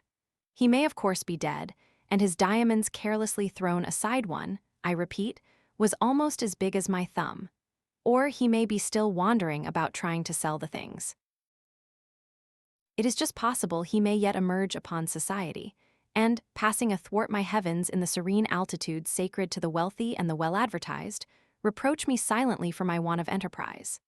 I sometimes think I might at least have risked £5. The lord of the dynamos, the chief attendant of the 3 dynamos that buzzed and rattled at Camberwell, and kept the electric railway going, came out of Yorkshire, and his name was James Holroyd. He was a practical electrician, but fond of whiskey, a heavy red-haired brute with irregular teeth. He doubted the existence of the deity, but accepted Carnot's cycle, and he had read Shakespeare and found him weak in chemistry. His helper came out of the mysterious East, and his name was Azumazai, but Holroyd called him Pooh-Bah. Holroyd liked a nigger because he would stand kicking a habit with Holroyd and did not pry into the machinery and try to learn the ways of it. Certain odd possibilities of the Negro mind brought into abrupt contact with the crown of our civilization Holroyd never fully realized, though just at the end he got some inkling of them. To define, Azumazai was beyond ethnology. He was, perhaps, more Negroid than anything else, though his hair was curly rather than frizzy, and his nose had a bridge. Moreover, his skin was brown rather than black, and the whites of his eyes were yellow. His broad cheekbones and narrow chin gave his face something of the viper v. His head, too, was broad behind, and low and narrow at the forehead, as if his brain had been twisted round in the reverse way to a European's. He was short of stature, and still shorter of English. In conversation, he made numerous odd noises of no known marketable value, and his infrequent words were carved and wrought into heraldic grotesqueness. Holroyd tried to elucidate his religious beliefs, and especially after whiskey lectured to him against superstition and missionaries. Azumazai, however, shirked the discussion of his gods, even though he was kicked for it. Azumazai had come, clad in white but insufficient raiment, out of the stokehole of the Lord Clive, from the Straits Settlements, and beyond into London. He had heard even in his youth of the greatness and riches of London, where all the women are white and fair, and even the beggars in the streets are white, and he arrived, with newly earned gold coins in his pocket, to worship at the shrine of civilization. The day of his landing was a dismal one. The sky was dun, and a wind-worried drizzle filtered down to the greasy streets, but he plunged boldly into the delights of Shadwell, and was presently cast up, shattered in health, civilized in costume, penniless and except in matters of the direst necessity, practically a dumb animal, to toil for James Holroyd and to be bullied by him in the dynamo shed at Camberwell. And to James Holroyd bullying was a labor of love. There were 3 dynamos with their engines at Camberwell. The 2 that had been there since the beginning were small machines, the larger one was new. The smaller machines made a reasonable noise, their straps hummed over the drums, every now and then the brushes buzzed and fizzled, and the air churned steadily, woo, woo, woo, between their poles. One was loose in its foundations and kept the shed vibrating. But the big dynamo drowned these little noises altogether with the sustained drone of its iron core, which somehow set part of the ironwork humming. The place made the visitor's head reel with the throb, throb, throb of the engines, the rotation of the big wheels, the spinning ball valves, the occasional spittings of the steam, and over all the deep, unceasing, surging note of the big dynamo. This last noise was from an engineering point of view a defect, but Azumazai accounted it unto the monster for mightiness and pride. If it were possible, we would have the noises of that shed always about the reader as he reads, we would tell all our story to such an accompaniment. It was a steady stream of din, from which the ear picked out first one thread and then another. There was the intermittent snorting, panting, and seething of the steam engines, the suck and thud of their pistons, the dull beat on the air as the spokes of the great driving wheels came round, a note the leather straps made as they ran tighter and looser, and a fretful tumult from the dynamos. And overall, sometimes inaudible, as the ear tired of it, and then creeping back upon the senses again, was this trombone note of the big machine. The floor never felt steady and quiet beneath one's feet, but quivered and jarred. It was a confusing, unsteady place, and enough to send anyone's thoughts jerking into odd zigzags. And for 3 months, while the big strike of the engineers was in progress, Holroyd, who was a blackleg, and Azumazai, who was a mere black, were never out of the stir and eddy of it, but slept and fed in the little wooden shanty between the shed and the gates. Holroyd delivered a theological lecture on the text of his big machine soon after Azumazai came. He had to shout to be heard in the din. "Look at that," said Holroyd. "Where's your Ethan idol to match I am?" And Azumazai looked. For a moment Holroyd was inaudible, and then Azumazai heard, "Kill 100 men, 12%. On the ordinary shares," said Holroyd, "and that's something like a gourd." Holroyd was proud of his big dynamo, and expatiated upon its size and power to Azumazai until heaven knows what odd currents of thought that, and the incessant whirling and shindy, set up within the curly black cranium. He would explain in the most graphic manner the dozen or so ways in which a man might be killed by it, and once he gave Azumazai a shock as a sample of its quality. After that, in the breathing times of his labor, it was heavy labor, being not only his own, but most of Holroyd's. Azumazai would sit and watch the big machine. Now and then the brushes would sparkle and spit blue flashes, at which Holroyd would swear, but all the rest was as smooth and rhythmic as breathing. The band ran shouting over the shaft, and ever behind one as one watched was the complacent thud of the piston. So it lived all day in this big airy shed, with him and Holroyd to wait upon it, not prisoned up and slaving to drive a ship as the other engines he knew mere captive devils of the British Solomon had been, but a machine enthroned. Those 2 smaller dynamos, Azumazai by force of contrast despised. The large one he privately christened the Lord of the Dynamos. They were fretful and irregular, but the big dynamo was steady. How great it was! How serene and easy in its working! Greater and calmer even than the Buddhas he had seen at Rangoon, and yet not motionless, but living. The great black coils spun, spun, spun, the rings ran round under the brushes, and the deep note of its coil steadied the whole. It affected Azumazai queerly. Azumazai was not fond of labor. He would sit about and watch the Lord of the Dynamos, while Holroyd went away to persuade the yard porter to get whiskey, although his proper place was not in the dynamo shed, but behind the engines, and moreover, if Holroyd caught him skulking, he got hit for it with a rod of stout copper wire. He would go and stand close to the colossus and look up at the great leather band running overhead. There was a black patch on the band that came round, and it pleased him somehow among all the clatter to watch this return again and again. Odd thoughts spun with the whirl of it. Scientific people tell us that savages give souls to rocks and trees, and a machine is 1,000 times more alive than a rock or a tree. And Azumazai was practically a savage still. The veneer of civilization lay no deeper than his slop suit, his bruises, and the coal grime on his face and hands. His father before him had worshipped a meteoric stone, kindred blood, it maybe had splashed the broad wheels of Juggernaut. He took every opportunity Holroyd gave him of touching and handling the great dynamo that was fascinating him. He polished and cleaned it until the metal parts were blinding in the sun. He felt a mysterious sense of service in doing this. He would go up to it and touch its spinning coils gently. The gods he had worshipped were all far away. The people in London hid their gods. At last, his dim feelings grew more distinct and took shape in thoughts and at last in acts.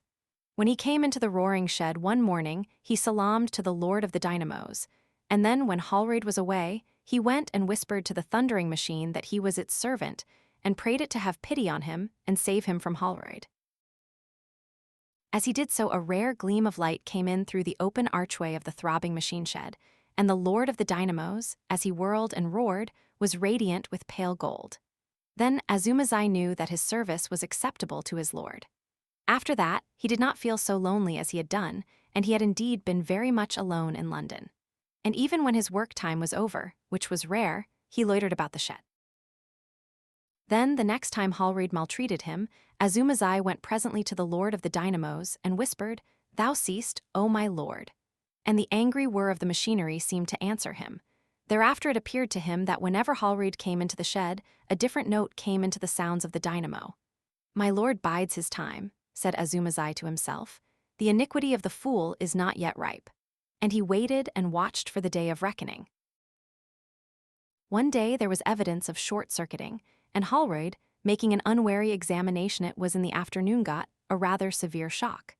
Azumazai from behind the engine saw him jump off and curse at the peccant coil. "He is warned," said Azumazai to himself. "Surely my lord is very patient." Hallreid had at first initiated his nigger into such elementary conceptions of the dynamo's working as would enable him to take temporary charge of the shed in his absence. But when he noticed the manner in which Azumazai hung about the monster, he became suspicious. He dimly perceived his assistant was up to something. And connecting him with the anointing of the coils with oil that had rotted the varnish in one place, he issued an edict, shouted above the confusion of the machinery, "Don't 'ee go nigh that big dynamo any more, Pooh-Bah, or I'll take thy skin off." Besides, if it pleased Azumazai to be near the big machine, it was plain sense and decency to keep him away from it. Azumazai obeyed at the time, but later he was caught bowing before the Lord of the Dynamos, at which Hallreid twisted his arm and kicked him as he turned to go away. As Azumazai presently stood behind the engine and glared at the back of the hated Hallreid, the noises of the machinery took a new rhythm and sounded like 4 words in his native tongue. It is hard to say exactly what madness is. I fancy Azumazai was mad. The incessant din and whirl of the dynamo shed may have churned up his little store of knowledge and his big store of superstitious fancy, at last, into something akin to frenzy. At any rate, when the idea of making Hallreid a sacrifice to the dynamo fetish was thus suggested to him, it filled him with a strange tumult of exultant emotion. That night, the 2 men and their black shadows were alone in the shed together. The shed was lit with one big arc light that winked and flickered purple. The shadows lay black behind the dynamos, the ball governors of the engines whirled from light to darkness, and their pistons beat loud and steady. The world outside seen through the open end of the shed seemed incredibly dim and remote. It seemed absolutely silent, too, since the riot of the machinery drowned every external sound. Far away was the black fence of the yard with gray, shadowy houses behind, and above was the deep blue sky and the pale little stars. Azumazai suddenly walked across the center of the shed, above which the leather bands were running, and went into the shadow by the big dynamo. Hallreid heard a click, and the spin of the armature changed. "What are you doin' with that switch?" he bawled in surprise. "Han't I told you?" Then he saw the set expression of Azumazai's eyes as the Asiatic came out of the shadow towards him. In another moment, the 2 men were grappling fiercely in front of the great dynamo. "You coffee-headed fool," gasped Hallreid with a brown hand at his throat. "Keep off those contact rings." In another moment, he was tripped and reeling back upon the Lord of the Dynamos. He instinctively loosened his grip upon his antagonist to save himself from the machine. The messenger, sent in furious haste from the station to find out what had happened in the dynamo shed, met Azumazai at the porter's lodge by the gate. Azumazai tried to explain something, but the messenger could make nothing of the black's incoherent English and hurried on to the shed. The machines were all noisily at work, and nothing seemed to be disarranged. There was, however, a queer smell of singed hair. Then he saw an odd-looking crumpled mass clinging to the front of the big dynamo, and approaching, recognized the distorted remains of Hallreid. The man stared and hesitated a moment. Then he saw the face and shut his eyes convulsively. He turned on his heel before he opened them, so that he should not see Hallreid again, and went out of the shed to get advice and help. When Azumazai saw Hallreid die in the grip of the great dynamo, he had been a little scared about the consequences of his act. Yet he felt strangely elated, and knew that the favor of the Lord Dynamo was upon him. His plan was already settled when he met the man coming from the station, and the scientific manager who speedily arrived on the scene jumped at the obvious conclusion of suicide. This expert scarcely noticed Azumazai, except to ask a few questions. Did he see Hallraid kill himself? Azumazai explained that he had been out of sight at the engine furnace until he heard a difference in the noise from the dynamo. It was not a difficult examination, being untinctured by suspicion.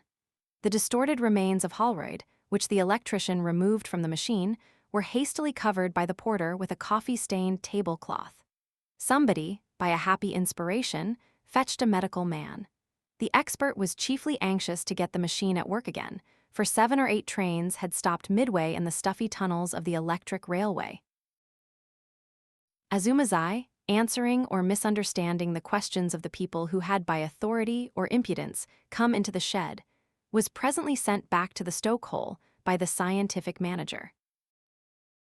Of course, a crowd collected outside the gates of the yard. A crowd, for no known reason, always hovers for a day or two near the scene of a sudden death in London.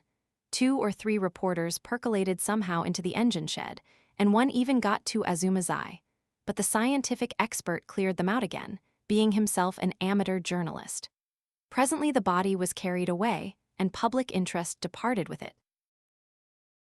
Azumazai remained very quietly at his furnace, seeing over and over again in the coals a figure that wriggled violently and became still.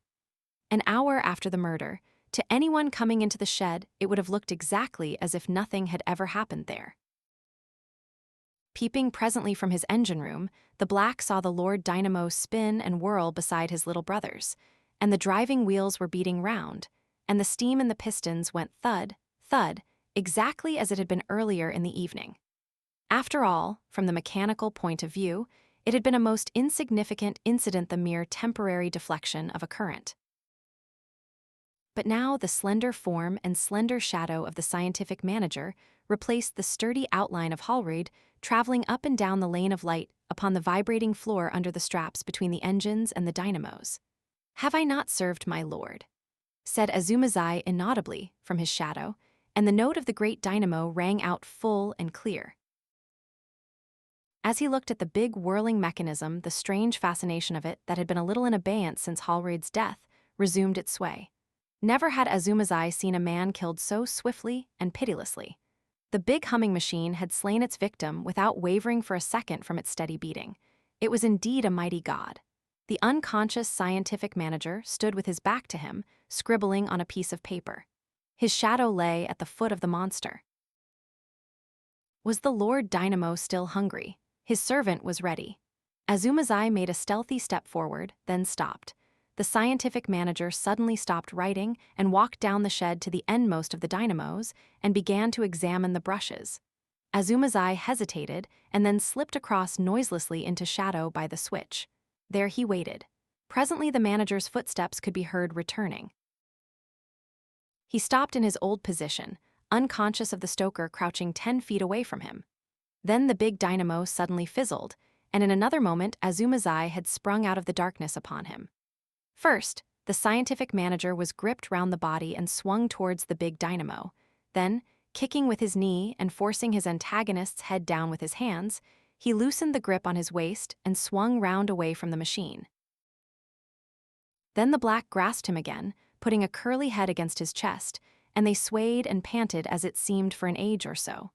Then the scientific manager was impelled to catch a black ear in his teeth and bite furiously.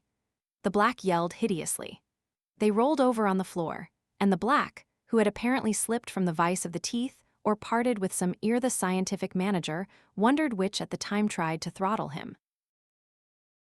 The scientific manager was making some ineffectual attempts to claw something with his hands and to kick, when the welcome sound of quick footsteps sounded on the floor.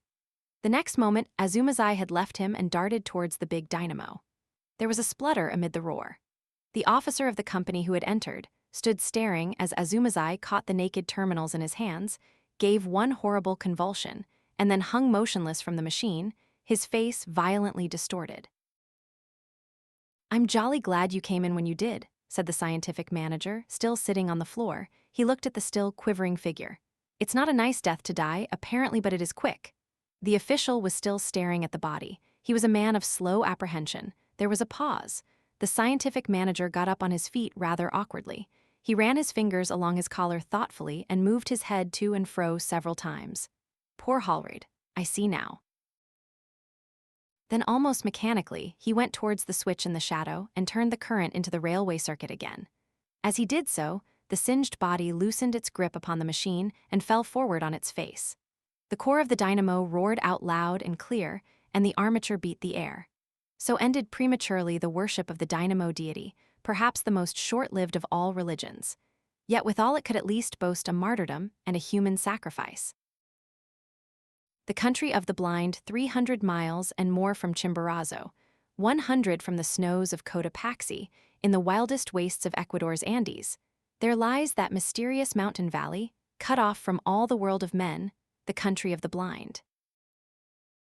Long years ago, that valley lay so far open to the world that men might come at last through frightful gorges, and over an icy pass into its equable meadows.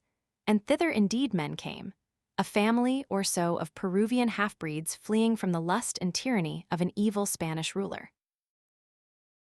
Then came the stupendous outbreak of Mindabamba, when it was night in Quito for 17 days, and the water was boiling at Yaguachi, and all the fish floating dying even as far as Guayaquil.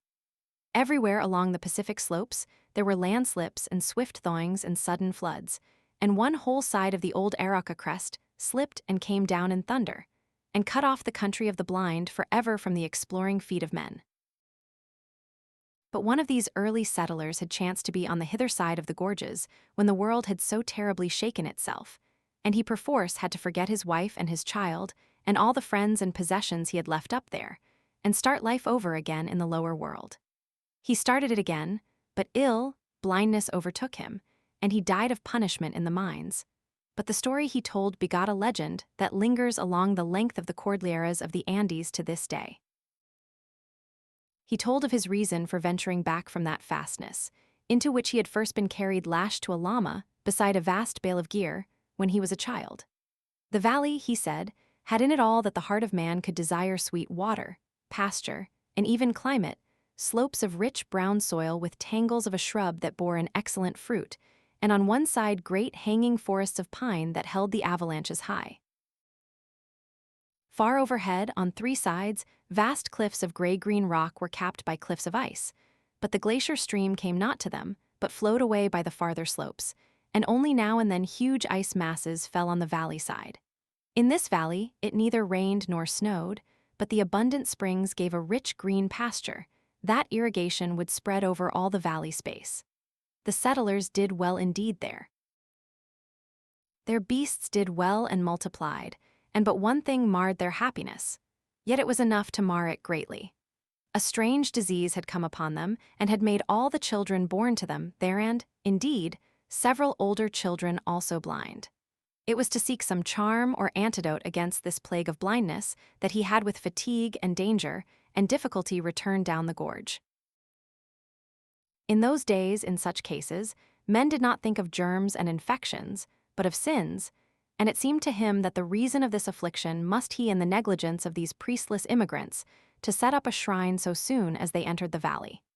He wanted a shrine, a handsome, cheap, effectual shrine to be erected in the valley. He wanted relics and such like potent things of faith, blessed objects and mysterious metals and prayers. In his wallet he had a bar of native silver for which he would not account. He insisted there was none in the valley, with something of the insistence of an inexpert liar. They had all clubbed their money and ornaments together, having little need for such treasure up there, he said, to buy them holy help against their ill. I figure this dim-eyed young mountaineer, sunburnt, gaunt, and anxious, hat brim clutched feverishly, a man all unused to the ways of the lower world, telling this story to some keen-eyed, attentive priest before the great convulsion. I can picture him presently seeking to return with pious and infallible remedies against that trouble, and the infinite dismay with which he must have faced the tumbled vastness where the gorge had once come out. But the rest of his story of mischances is lost to me, save that I know of his evil death after several years. Poor stray from that remoteness. The stream that had once made the gorge now bursts from the mouth of a rocky cave, and the legend his poor, ill-told story set going developed into the legend of a race of blind men somewhere over there, one may still hear today. And amidst the little population of that now isolated and forgotten valley, the disease ran its course. The old became groping, the young saw but dimly, and the children that were born to them never saw it all. But life was very easy in that snow-rimmed basin, lost to all the world, with neither thorns nor briars, with no evil insects nor any beasts save the gentle breed of llamas they had lugged and thrust and followed up the beds of the shrunken rivers in the gorges up which they had come. The seeing had become purblind so gradually that they scarcely noticed their loss. They guided the sightless youngsters hither and thither until they knew the whole valley marvelously, and when at last sight died out among them, the race lived on. They had even time to adapt themselves to the blind control of fire, which they made carefully in stoves of stone. They were a simple strain of people at the first, unlettered, only slightly touched with the Spanish civilization, but with something of a tradition of the arts of old Peru and of its lost philosophy. Generation followed generation. They forgot many things, they devised many things. Their tradition of the greater world they came from became mythical in color and uncertain. In all things save sight they were strong and able, and presently chance sent one who had an original mind and who could talk and persuade among them, and then afterwards another. These two passed, leaving their effects, and the little community grew in numbers and in understanding, and met and settled social and economic problems that arose. Generation followed generation. Generation followed generation. There came a time when a child was born who was 15 generations from that ancestor who went out of the valley with a bar of silver to seek God's aid, and who never returned. Thereabout it chanced that a man came into this community from the outer world. And this is the story of that man. He was a mountaineer from the country near Quito, a man who had been down to the sea and had seen the world, a reader of books in an original way, an acute and enterprising man, and he was taken on by a party of Englishmen who had come out to Ecuador to climb mountains, to replace one of their 3 Swiss guides who had fallen ill. He climbed here and he climbed there, and then came the attempt on Periscotopetl, the Matterhorn of the Andes, in which he was lost to the outer world. The story of that accident has been written a dozen times. Pointer's narrative is the best. He tells how the little party worked their difficult and almost vertical way up to the very foot of the last and greatest precipice, and how they built a night shelter amidst the snow upon a little shelf of rock, and, with a touch of real dramatic power, how presently they found none as had gone from them. They shouted, and there was no reply, shouted and whistled, and for the rest of that night they slept no more. As the morning broke, they saw the traces of his fall. It seems impossible he could have uttered a sound. He had slipped eastward towards the unknown side of the mountain. Far below, he had struck a steep slope of snow and plowed his way down it in the midst of a snow avalanche. His track went straight to the edge of a frightful precipice, and beyond that everything was hidden. Far, far below, and hazy with distance, they could see trees rising out of a narrow, shut-in valley, the lost country of the blind. But they did not know it was the lost country of the blind, nor distinguish it in any way from any other narrow streak of upland valley. Unnerved by this disaster, they abandoned their attempt in the afternoon, and Pointer was called away to the war before he could make another attack. To this day, Periscotopetl lifts an unconquered crest, and Pointer's shelter crumbles unvisited amidst the snows. And the man who fell survived. At the end of the slope, he fell 1,000 feet, and came down in the midst of a cloud of snow upon a snow slope even steeper than the one above. Down this, he was whirled, stunned and insensible, but without a bone broken in his body. And then at last came to gentler slopes, and at last rolled out and lay still, buried amidst a softening heap of the white masses that had accompanied and saved him. He came to himself with a dim fancy that he was ill in bed, then realized his position with a mountaineer's intelligence and worked himself loose, and after a rest or so, out until he saw the stars. He rested flat upon his chest for a space, wondering where he was and what had happened to him. He explored his limbs, and discovered that several of his buttons were gone and his coat turned over his head. His knife had gone from his pocket, and his hat was lost, though he had tied it under his chin. He recalled that he had been looking for loose stones to raise his piece of the shelter wall. His ice axe had disappeared. He decided he must have fallen, and looked up to see, exaggerated by the ghastly light of the rising moon, the tremendous flight he had taken. For a while he lay, gazing blankly at the vast, pale cliff towering above, rising moment by moment out of a subsiding tide of darkness. Its phantasmal, mysterious beauty held him for a space, and then he was seized with a paroxysm of sobbing laughter. After a great interval of time, he became aware that he was near the lower edge of the snow. Below, down what was now a moonlit and practicable slope, he saw the dark and broken appearance of rock-strewn turf. He struggled to his feet, aching in every joint and limb, got down painfully from the heaped loose snow about him, went downward until he was on the turf, and there dropped rather than lay beside a boulder, drank deep from the flask in his inner pocket, and instantly fell asleep. He was awakened by the singing of birds in the trees far below. He sat up and perceived he was on a little alp at the foot of a vast precipice that sloped only a little in the gully down which he and his snow had come. Over against him, another wall of rock reared itself against the sky. The gorge between these precipices ran east and west and was full of the morning sunlight, which lit to the westward the mass of fallen mountain that closed the descending gorge. Below him, it seemed there was a precipice equally steep, but behind the snow in the gully he found a sort of chimney cleft dripping with snow water, down which a desperate man might venture. He found it easier than it seemed, and came at last to another desolate alp, and then, after a rock climb of no particular difficulty, to a steep slope of trees. He took his bearings and turned his face up the gorge, for he saw it opened out above upon green meadows, among which he now glimpsed quite distinctly a cluster of stone huts of unfamiliar fashion. At times his progress was like clambering along the face of a wall, and after a time the rising sun ceased to strike along the gorge, the voices of the singing birds died away, and the air grew cold and dark about him.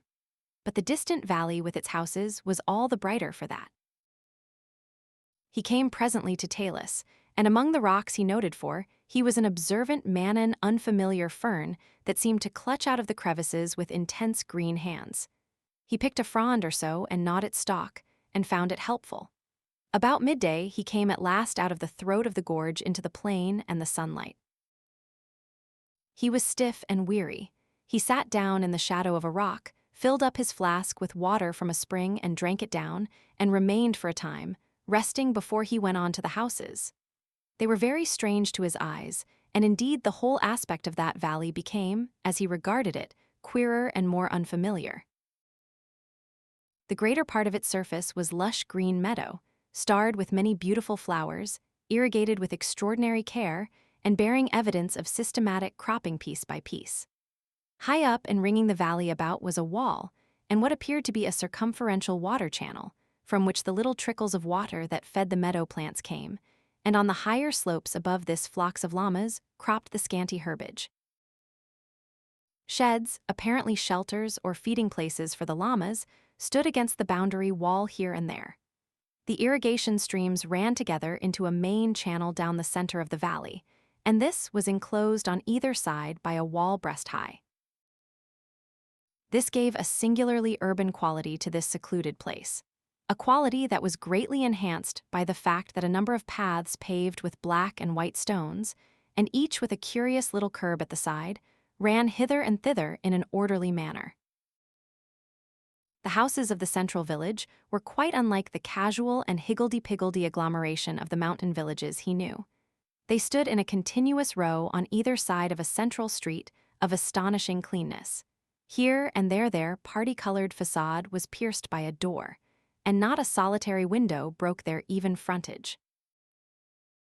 They were party-colored with extraordinary irregularity, smeared with a sort of plaster that was sometimes gray, sometimes drab, sometimes slate-colored or dark brown, and it was the sight of this wild plastering first brought the word blind into the thoughts of the explorer. The good man who did that, he thought, must have been as blind as a bat.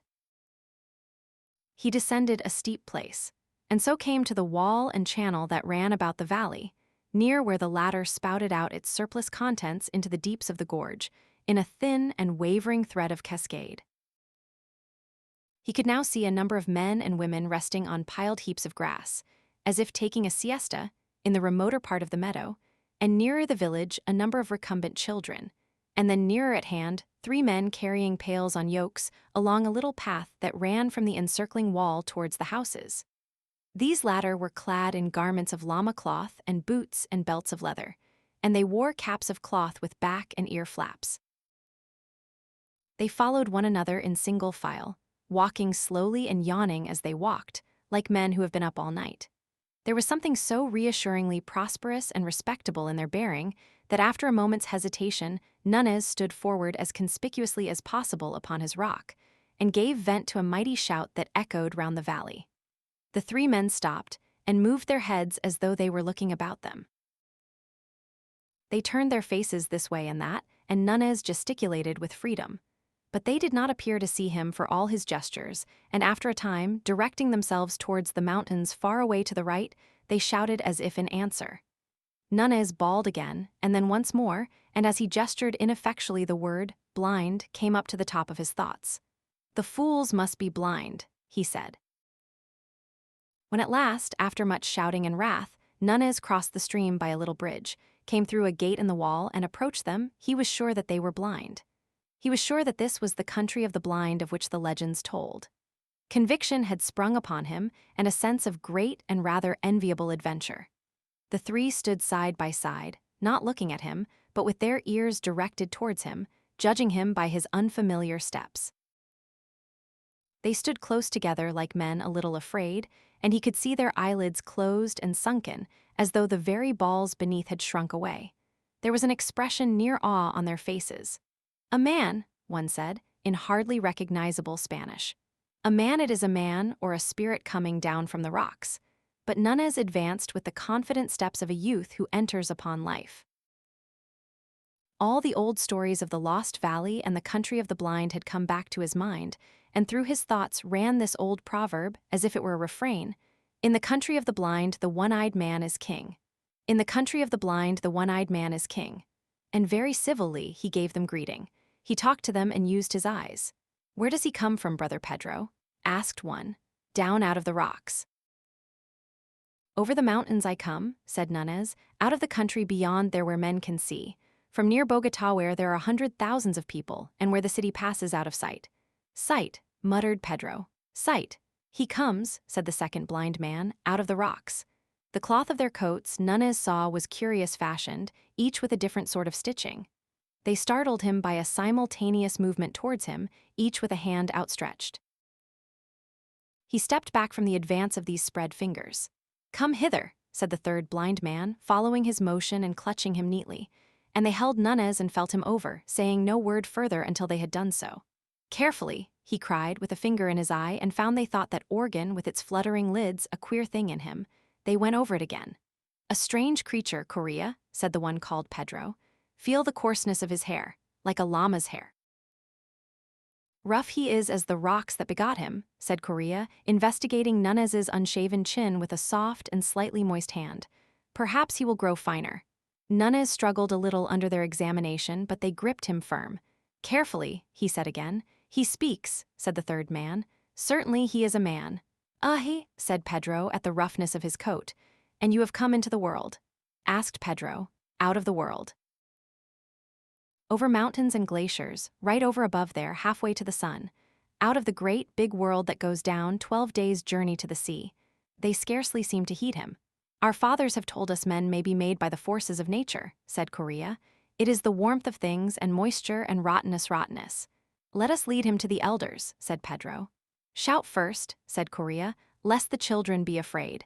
This is a marvelous occasion." So they shouted, and Pedro went first and took Nunez by the hand to lead him to the houses. He drew his hand away. "I can see," he said. "See," said Correa.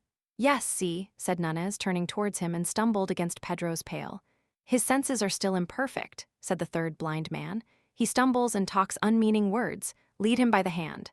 "As you will," said Nunez, and was led along laughing. It seemed they knew nothing of sight. Well, all in good time he would teach them. He heard people shouting, and saw a number of figures gathering together in the middle roadway of the village. He found it tax his nerve and patience more than he had anticipated, that first encounter with the population of the country of the blind. The place seemed larger as he drew near to it, and the smeared plasterings queerer, and a crowd of children and men and women. The women and girls he was pleased to note had, some of them, quite sweet faces, for all that their eyes were shut and sunken, came about him, holding on to him, touching him with soft, sensitive hands, smelling at him, and listening at every word he spoke.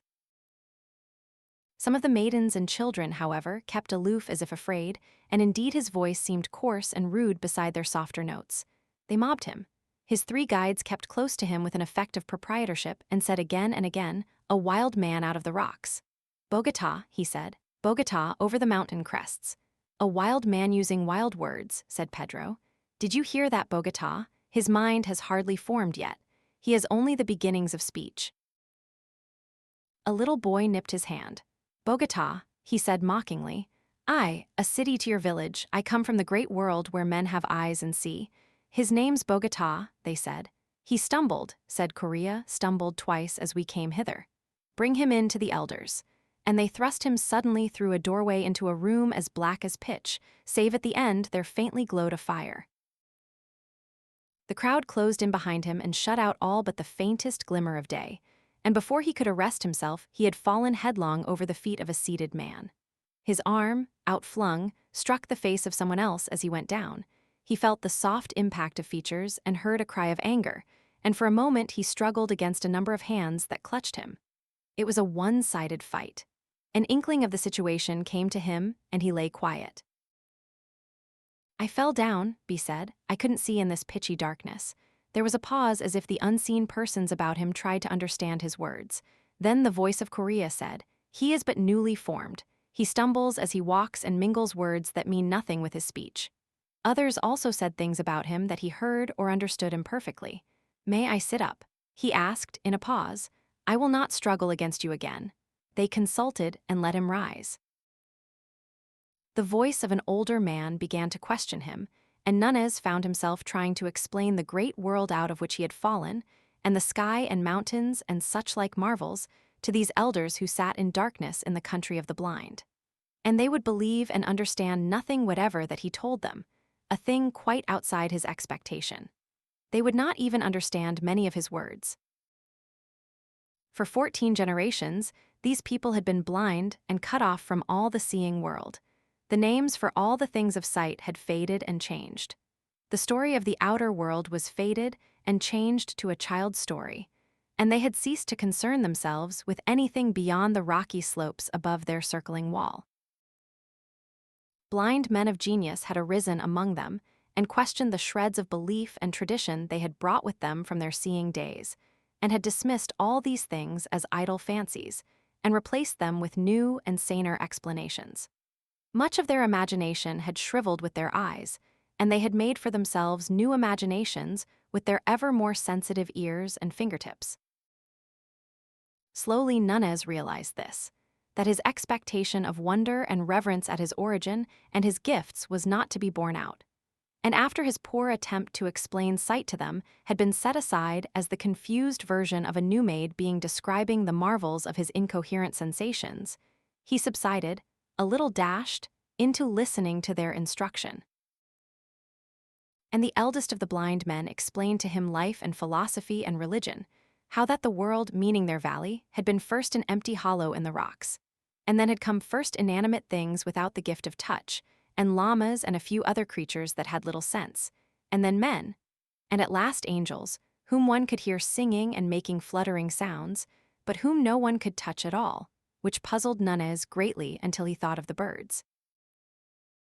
He went on to tell Nunez how this time had been divided into the warm and the cold, which are the blind equivalents of day and night, and how it was good to sleep in the warm and work during the cold, so that now, but for his advent, the whole town of the blind would have been asleep.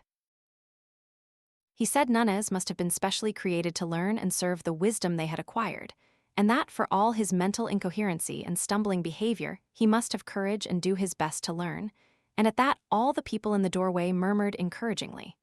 He said the night for the blind call their day night was now far gone, and it behooved everyone to go back to sleep. He asked Nunez if he knew how to sleep, and Nunez said he did, but that before sleep he wanted food. They brought him food, llama's milk in a bowl and rough salted bread, and led him into a lonely place to eat out of their hearing, and afterwards to slumber until the chill of the mountain evening roused them to begin their day again. But Nunez slumbered not at all. Instead, he sat up in the place where they had left him, resting his limbs and turning the unanticipated circumstances of his arrival over and over in his mind. Every now and then he laughed, sometimes with amusement and sometimes with indignation. "Unformed mind," he said, "got no senses yet. They little know they've been insulting their heaven-sent king and master. I see I must bring them to reason. Let me think. Let me think." He was still thinking when the sun set. Nunez had an eye for all beautiful things, and it seemed to him that the glow upon the snowfields and glaciers that rose about the valley on every side was the most beautiful thing he had ever seen. His eyes went from that inaccessible glory to the village and irrigated fields, fast sinking into the twilight, and suddenly a wave of emotion took him, and he thanked God from the bottom of his heart that the power of sight had been given him. He heard a voice calling to him from out of the village. "Yaho there, Bogota, come hither." At that he stood up, smiling. He would show these people once and for all what sight would do for a man. They would seek him but not find him. "You move not, Bogota," said the voice. He laughed noiselessly and made 2 stealthy steps aside from the path. "Trample not on the grass, Bogota, that is not allowed." Nunez had scarcely heard the sound he made himself. He stopped, amazed. The owner of the voice came running up the piebald path towards him. He stepped back into the pathway. "Here I am," he said. "Why did you not come when I called you?" Said the blind man. "Must you be led like a child? Cannot you hear the path as you walk?" Nunez laughed. "I can see it," he said. "There is no such word as see," said the blind man after a pause. "Cease this folly and follow the sound of my feet." Nunez followed, a little annoyed. "My time will come," he said. "You'll learn," the blind man answered. "There is much to learn in the world. Has no one told you? In the country of the blind, the one-eyed man is king." "What is blind?" asked the blind man, carelessly, over his shoulder. 4 days passed, and the 5th found the king of the blind still incognito, as a clumsy and useless stranger among his subjects. It was, he found, much more difficult to proclaim himself than he had supposed, and in the meantime, while he meditated his coup d'etat, he did what he was told and learnt the manners and customs of the country of the blind. He found working and going about at night a particularly irksome thing, and he decided that that should be the first thing he would change. They led a simple, laborious life, these people, with all the elements of virtue and happiness as these things can be understood by men. They toiled, but not oppressively.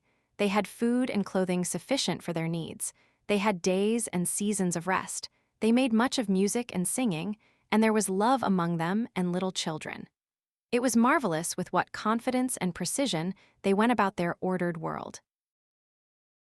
Everything, you see, had been made to fit their needs. Each of the radiating paths of the valley area had a constant angle to the others, and was distinguished by a special notch upon its curbing. All obstacles and irregularities of path or meadow had long since been cleared away. All their methods and procedure arose naturally from their special needs. Their senses had become marvelously acute. They could hear and judge the slightest gesture of a man, a dozen paces away could hear the very beating of his heart. Intonation had long replaced expression with them, and touch is gesture, and their work with hoe and spade and fork was as free and confident as garden work can be. Their sense of smell was extraordinarily fine. They could distinguish individual differences as readily as a dog can, and they went about the tending of llamas, who lived among the rocks above and came to the wall for food and shelter, with ease and confidence. It was only when at last Nunez sought to assert himself that he found how easy and confident their movements could be. He rebelled only after he had tried persuasion. He tried at first on several occasions to tell them of sight. "Look you here, you people," he said. "There are things you do not understand in me." Once or twice 1 or 2 of them attended to him. They sat with faces downcast and ears turned intelligently towards him, and he did his best to tell them what it was to see.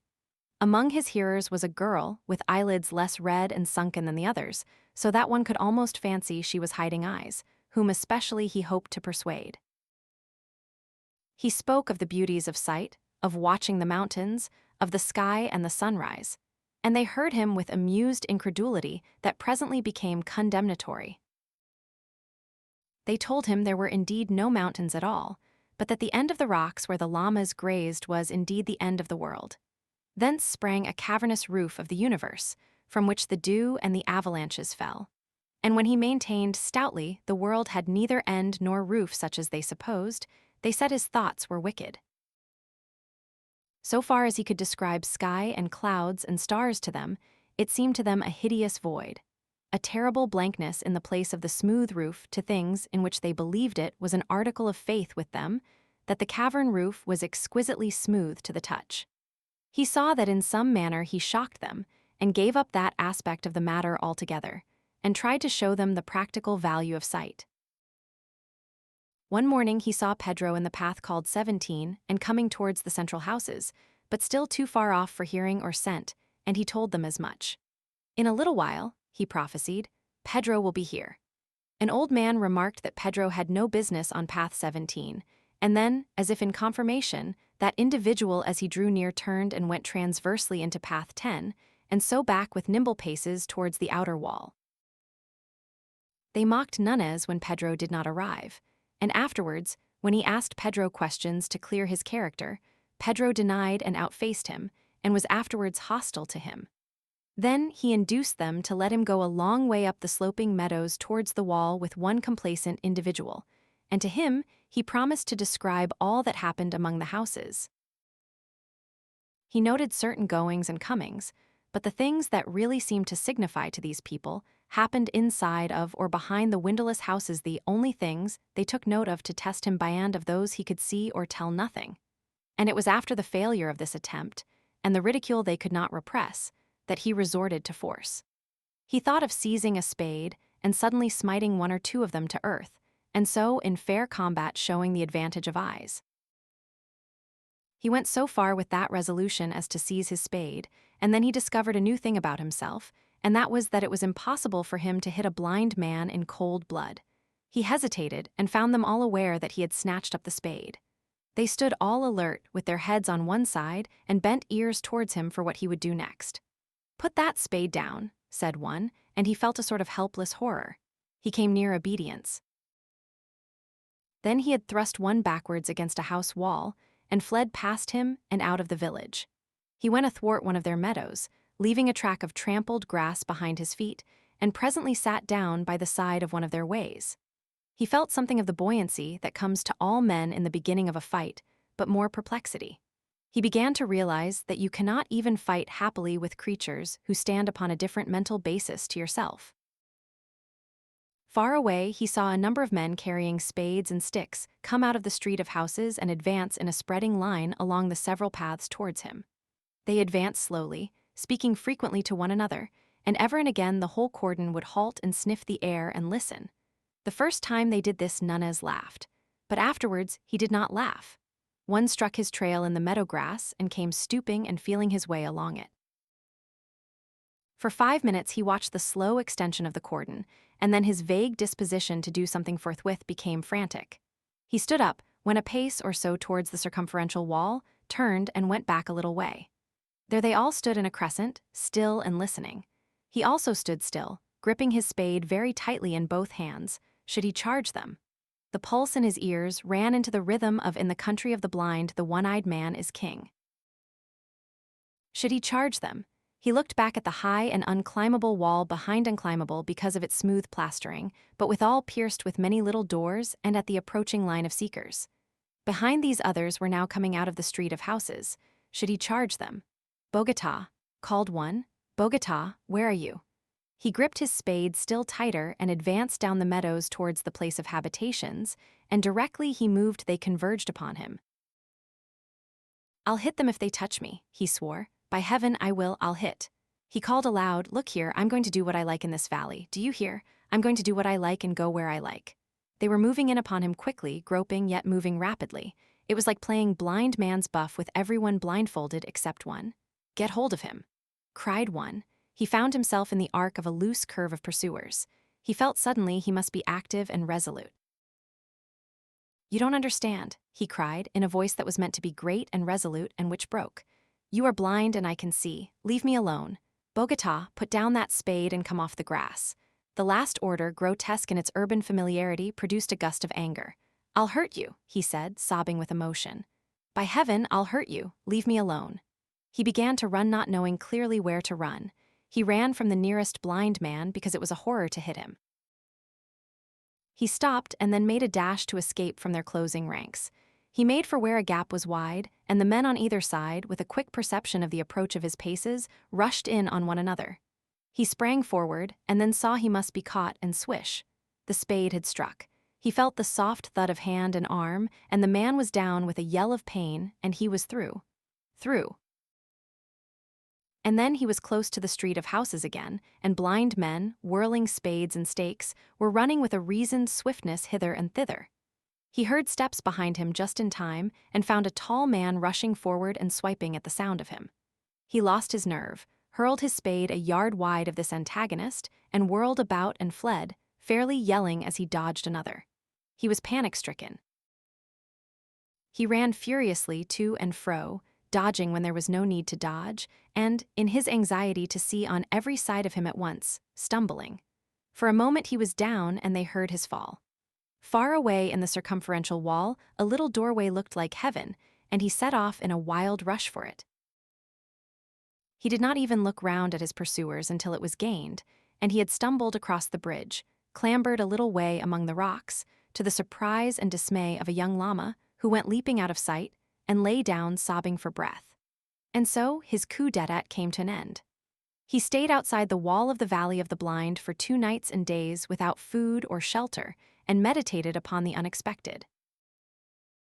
During these meditations, he repeated very frequently, and always with a profounder note of derision, the exploded proverb, "In the country of the blind, the one-eyed man is king." He thought chiefly of ways of fighting and conquering these people, and it grew clear that for him no practicable way was possible. He had no weapons, and now it would be hard to get one. The canker of civilization had got to him even in Bogotá, and he could not find it in himself to go down and assassinate a blind man. Of course, if he did that, he might then dictate terms on the threat of assassinating them all. But sooner or later he must sleep. He tried also to find food among the pine trees, to be comfortable under pine boughs while the frost fell at night, and with less confidence to catch a llama by artifice in order to try to kill it, perhaps, by hammering it with a stone end, so finally, perhaps, to eat some of it. But the llamas had a doubt of him and regarded him with distrustful brown eyes and spat when he drew near. Fear came on him the second day in fits of shivering. Finally, he crawled down to the wall of the country of the blind and tried to make his terms. He crawled along by the stream, shouting, until 2 blind men came out to the gate and talked to him. "I was mad," he said, "but I was only newly made." They said that was better. He told them he was wiser now and repented of all he had done. Then he wept without intention, for he was very weak and ill now, and they took that as a favorable sign. They asked him if he still thought he could see. "No," he said, "that was folly. The word means nothing, less than nothing." They asked him what was overhead. "About 10 times 10 the height of a man there is a roof above the world of rock, and very, very smooth. So smooth, so beautifully smooth." He burst again into hysterical tears. "Before you ask me any more, give me some food or I shall die."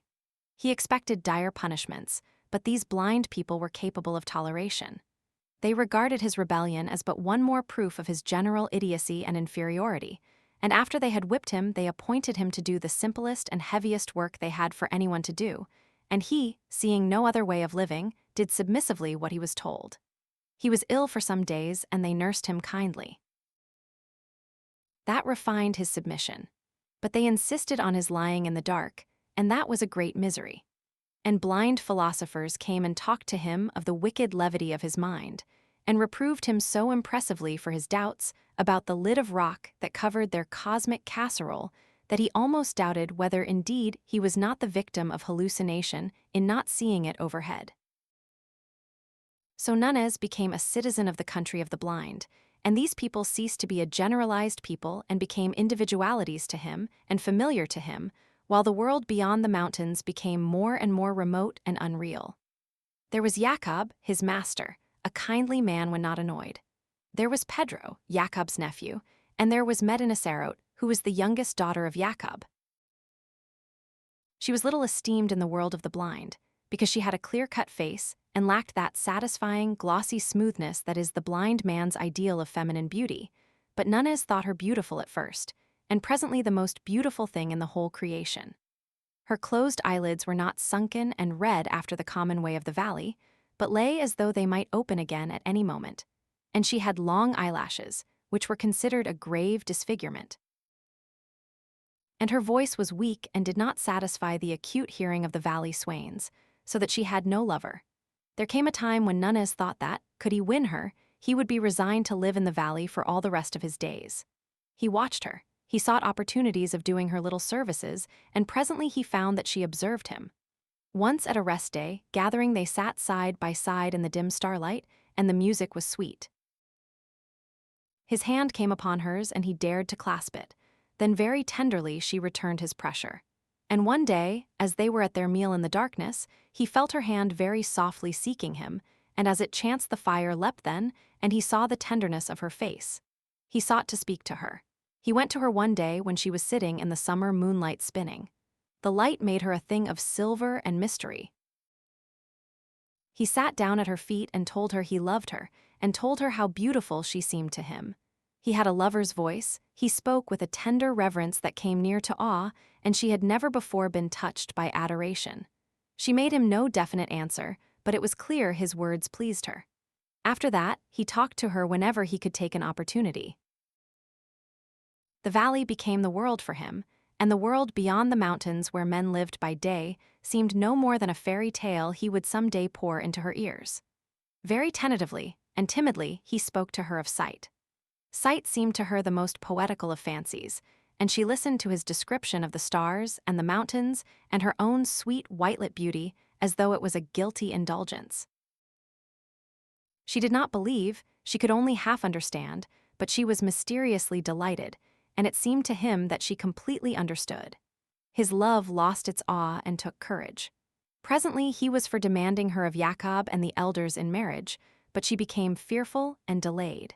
And it was one of her elder sisters who first told Jacob that Medinaceli and Nunez were in love. There was from the first very great opposition to the marriage of Nunez and Medinaceli, not so much because they valued her as because they held him as a being apart, an idiot, incompetent thing below the permissible level of a man.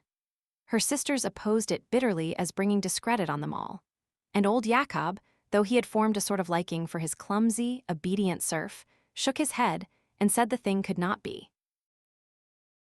The young men were all angry at the idea of corrupting the race, and one went so far as to revile and strike Nunez. He struck back. Then for the first time he found an advantage in seeing, even by twilight, and after that fight was over no one was disposed to raise a hand against him, but they still found his marriage impossible. Old Jacob had a tenderness for his last little daughter, and was grieved to have her weep upon his shoulder. "You see, my dear, he's an idiot. He has delusions, he can't do anything right." "I know," wept Medinaceli, "but he's better than he was, he's getting better. And he's strong, dear father, and stronger and kinder than any other man in the world. And he loves me and, father, I love him." Old Jacob was greatly distressed to find her inconsolable, and besides what made it more distressing he liked Nunez for many things. So he went and sat in the windowless council chamber with the other elders and watched the trend of the talk, and said, at the proper time, "He's better than he was. Very likely, some day, we shall find him as sane as ourselves." Then afterwards one of the elders who thought deeply had an idea. He was a great doctor among these people, their medicine man, and he had a very philosophical and inventive mind, and the idea of curing Nunez of his peculiarities appealed to him. One day when Jacob was present he returned to the topic of Nunez. "I have examined Nunez," he said, "and the case is clearer to me. I think very probably he might be cured." "This is what I have always hoped," said old Jacob. "His brain is affected," said the blind doctor. The elders murmured assent. "Now, what affects it?" "Ah," said old Jacob. "This," said the doctor, answering his own question.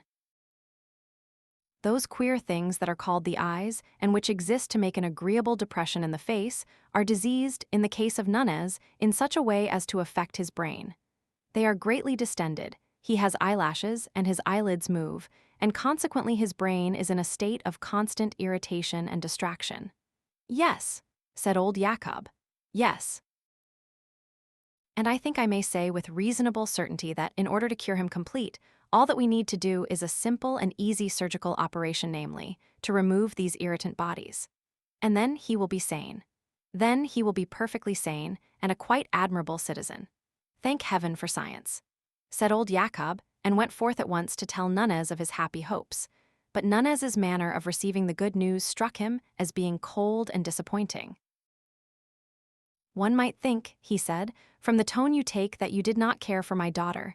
It was Medina Sarot who persuaded Nunez to face the blind surgeons. You do not want me," he said, "to lose my gift of sight." She shook her head. "My world is sight." Her head drooped lower. "There are the beautiful things, the beautiful little things, the flowers, the lichens amidst the rocks, the light and softness on a piece of fur, the far sky with its drifting dawn of clouds, the sunsets and the stars. And there is you. For you alone it is good to have sight, to see your sweet, serene face, your kindly lips, your dear, beautiful hands folded together. It is these eyes of mine you won, these eyes that hold me to you, that these idiots seek. Instead, I must touch you, hear you, and never see you again. I must come under that roof of rock and stone and darkness, that horrible roof under which your imaginations stoop. No, you would not have me do that." A disagreeable doubt had arisen in him. He stopped and left the thing a question. "I wish," she said. Sometimes she paused. "Yes," he said a little apprehensively. "I wish sometimes you would not talk like that." "Like what?" "I know it's pretty, it's your imagination." "I love it," but now he felt cold. "Now," he said faintly. She sat quite still. "You mean you think I should be better perhaps?" He was realizing things very swiftly. He felt anger perhaps, anger at the dull course of fate, but also sympathy for her lack of understanding, a sympathy near akin to pity. "Dear," he said, and he could see by her whiteness how tensely her spirit pressed against the things she could not say. He put his arms about her, he kissed her ear, and they sat for a time in silence. "If I were to consent to this," he said at last in a voice that was very gentle. She flung her arms about him, weeping wildly. "Oh, if you would," she sobbed, "if only you would." For a week before the operation that was to raise him from his servitude and inferiority to the level of a blind citizen, Nunez knew nothing of sleep. And all through the warm, sunlit hours, while the others slumbered happily, he sat brooding or wandered aimlessly, trying to bring his mind to bear on his dilemma. He had given his answer, he had given his consent, and still he was not sure. And at last work time was over, the sun rose in splendor over the golden crests, and his last day of vision began for him.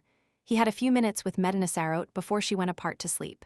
"Tomorrow," he said, "I shall see no more." "Dear heart," she answered and pressed his hands with all her strength. "They will hurt you but little," she said, "and you are going through this pain, you are going through it, dear lover, for me.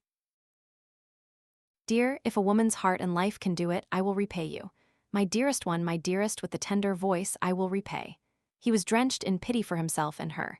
He held her in his arms and pressed his lips to hers and looked on her sweet face for the last time. "Goodbye," he whispered to that dear sight, "goodbye." And then in silence he turned away from her. She could hear his slow, retreating footsteps, and something in the rhythm of them threw her into a passion of weeping. He walked away. He had fully meant to go to a lonely place where the meadows were beautiful with white narcissus, and there remain until the hour of his sacrifice should come. But as he walked, he lifted up his eyes and saw the morning like an angel in golden armor, marching down the steeps.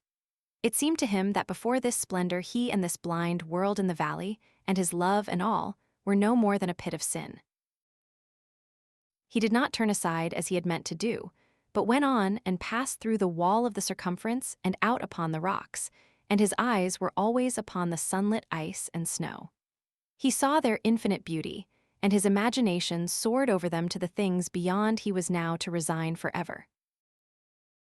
He thought of that great free world that he was parted from, the world that was his own, and he had a vision of those further slopes, distance beyond distance, with Bogota, a place of multitudinous stirring beauty, a glory by day, a luminous mystery by night, a place of palaces and fountains and statues and white houses, lying beautifully in the middle distance.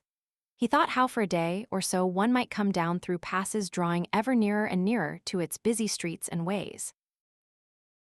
He thought of the river journey, day by day, from great Bogota to the still vaster world beyond.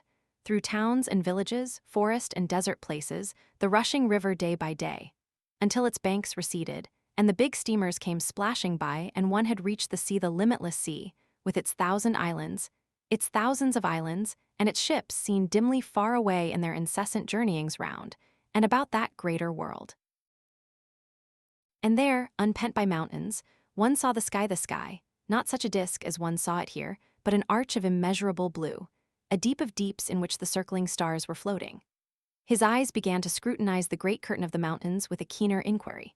For example, if one went so, up that gully and to that chimney there, then one might come out high among those stunted pines that ran round in a sort of shelf and rose still higher and higher as it passed above the gorge.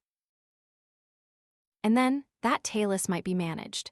Thence perhaps a climb might be found to take him up to the precipice that came below the snow, and if that chimney failed, then another farther to the east might serve his purpose better. And then one would be out upon the amberlit snow there, and halfway up to the crest of those beautiful desolations. And suppose one had good fortune. He glanced back at the village, then turned right round and regarded it with folded arms. He thought of Medina Sarote, and she had become small and remote. He turned again towards the mountain wall down which the day had come to him, then very circumspectly he began his climb. When sunset came, he was not longer climbing, but he was far and high. His clothes were torn, his limbs were blood-stained, he was bruised in many places, but he lay as if he were at his ease, and there was a smile on his face. From where he rested the valley seemed as if it were in a pit and nearly a mile below.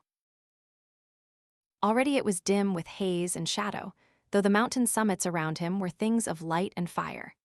The mountain summits around him were things of light and fire, and the little things in the rocks near at hand were drenched with light and beauty, a vein of green mineral piercing the gray, a flash of small crystal here and there, a minutely beautiful orange lichen close beside his face. There were deep, mysterious shadows in the gorge, blue deepening into purple, and purple into a luminous darkness, and overhead was the illimitable vastness of the sky. But he heeded these things no longer, but lay quite still there, smiling as if he were content now merely to have escaped from the valley of the blind, in which he had thought to be king. And the glow of the sunset passed, and the night came, and still he lay there, under the cold, clear stars.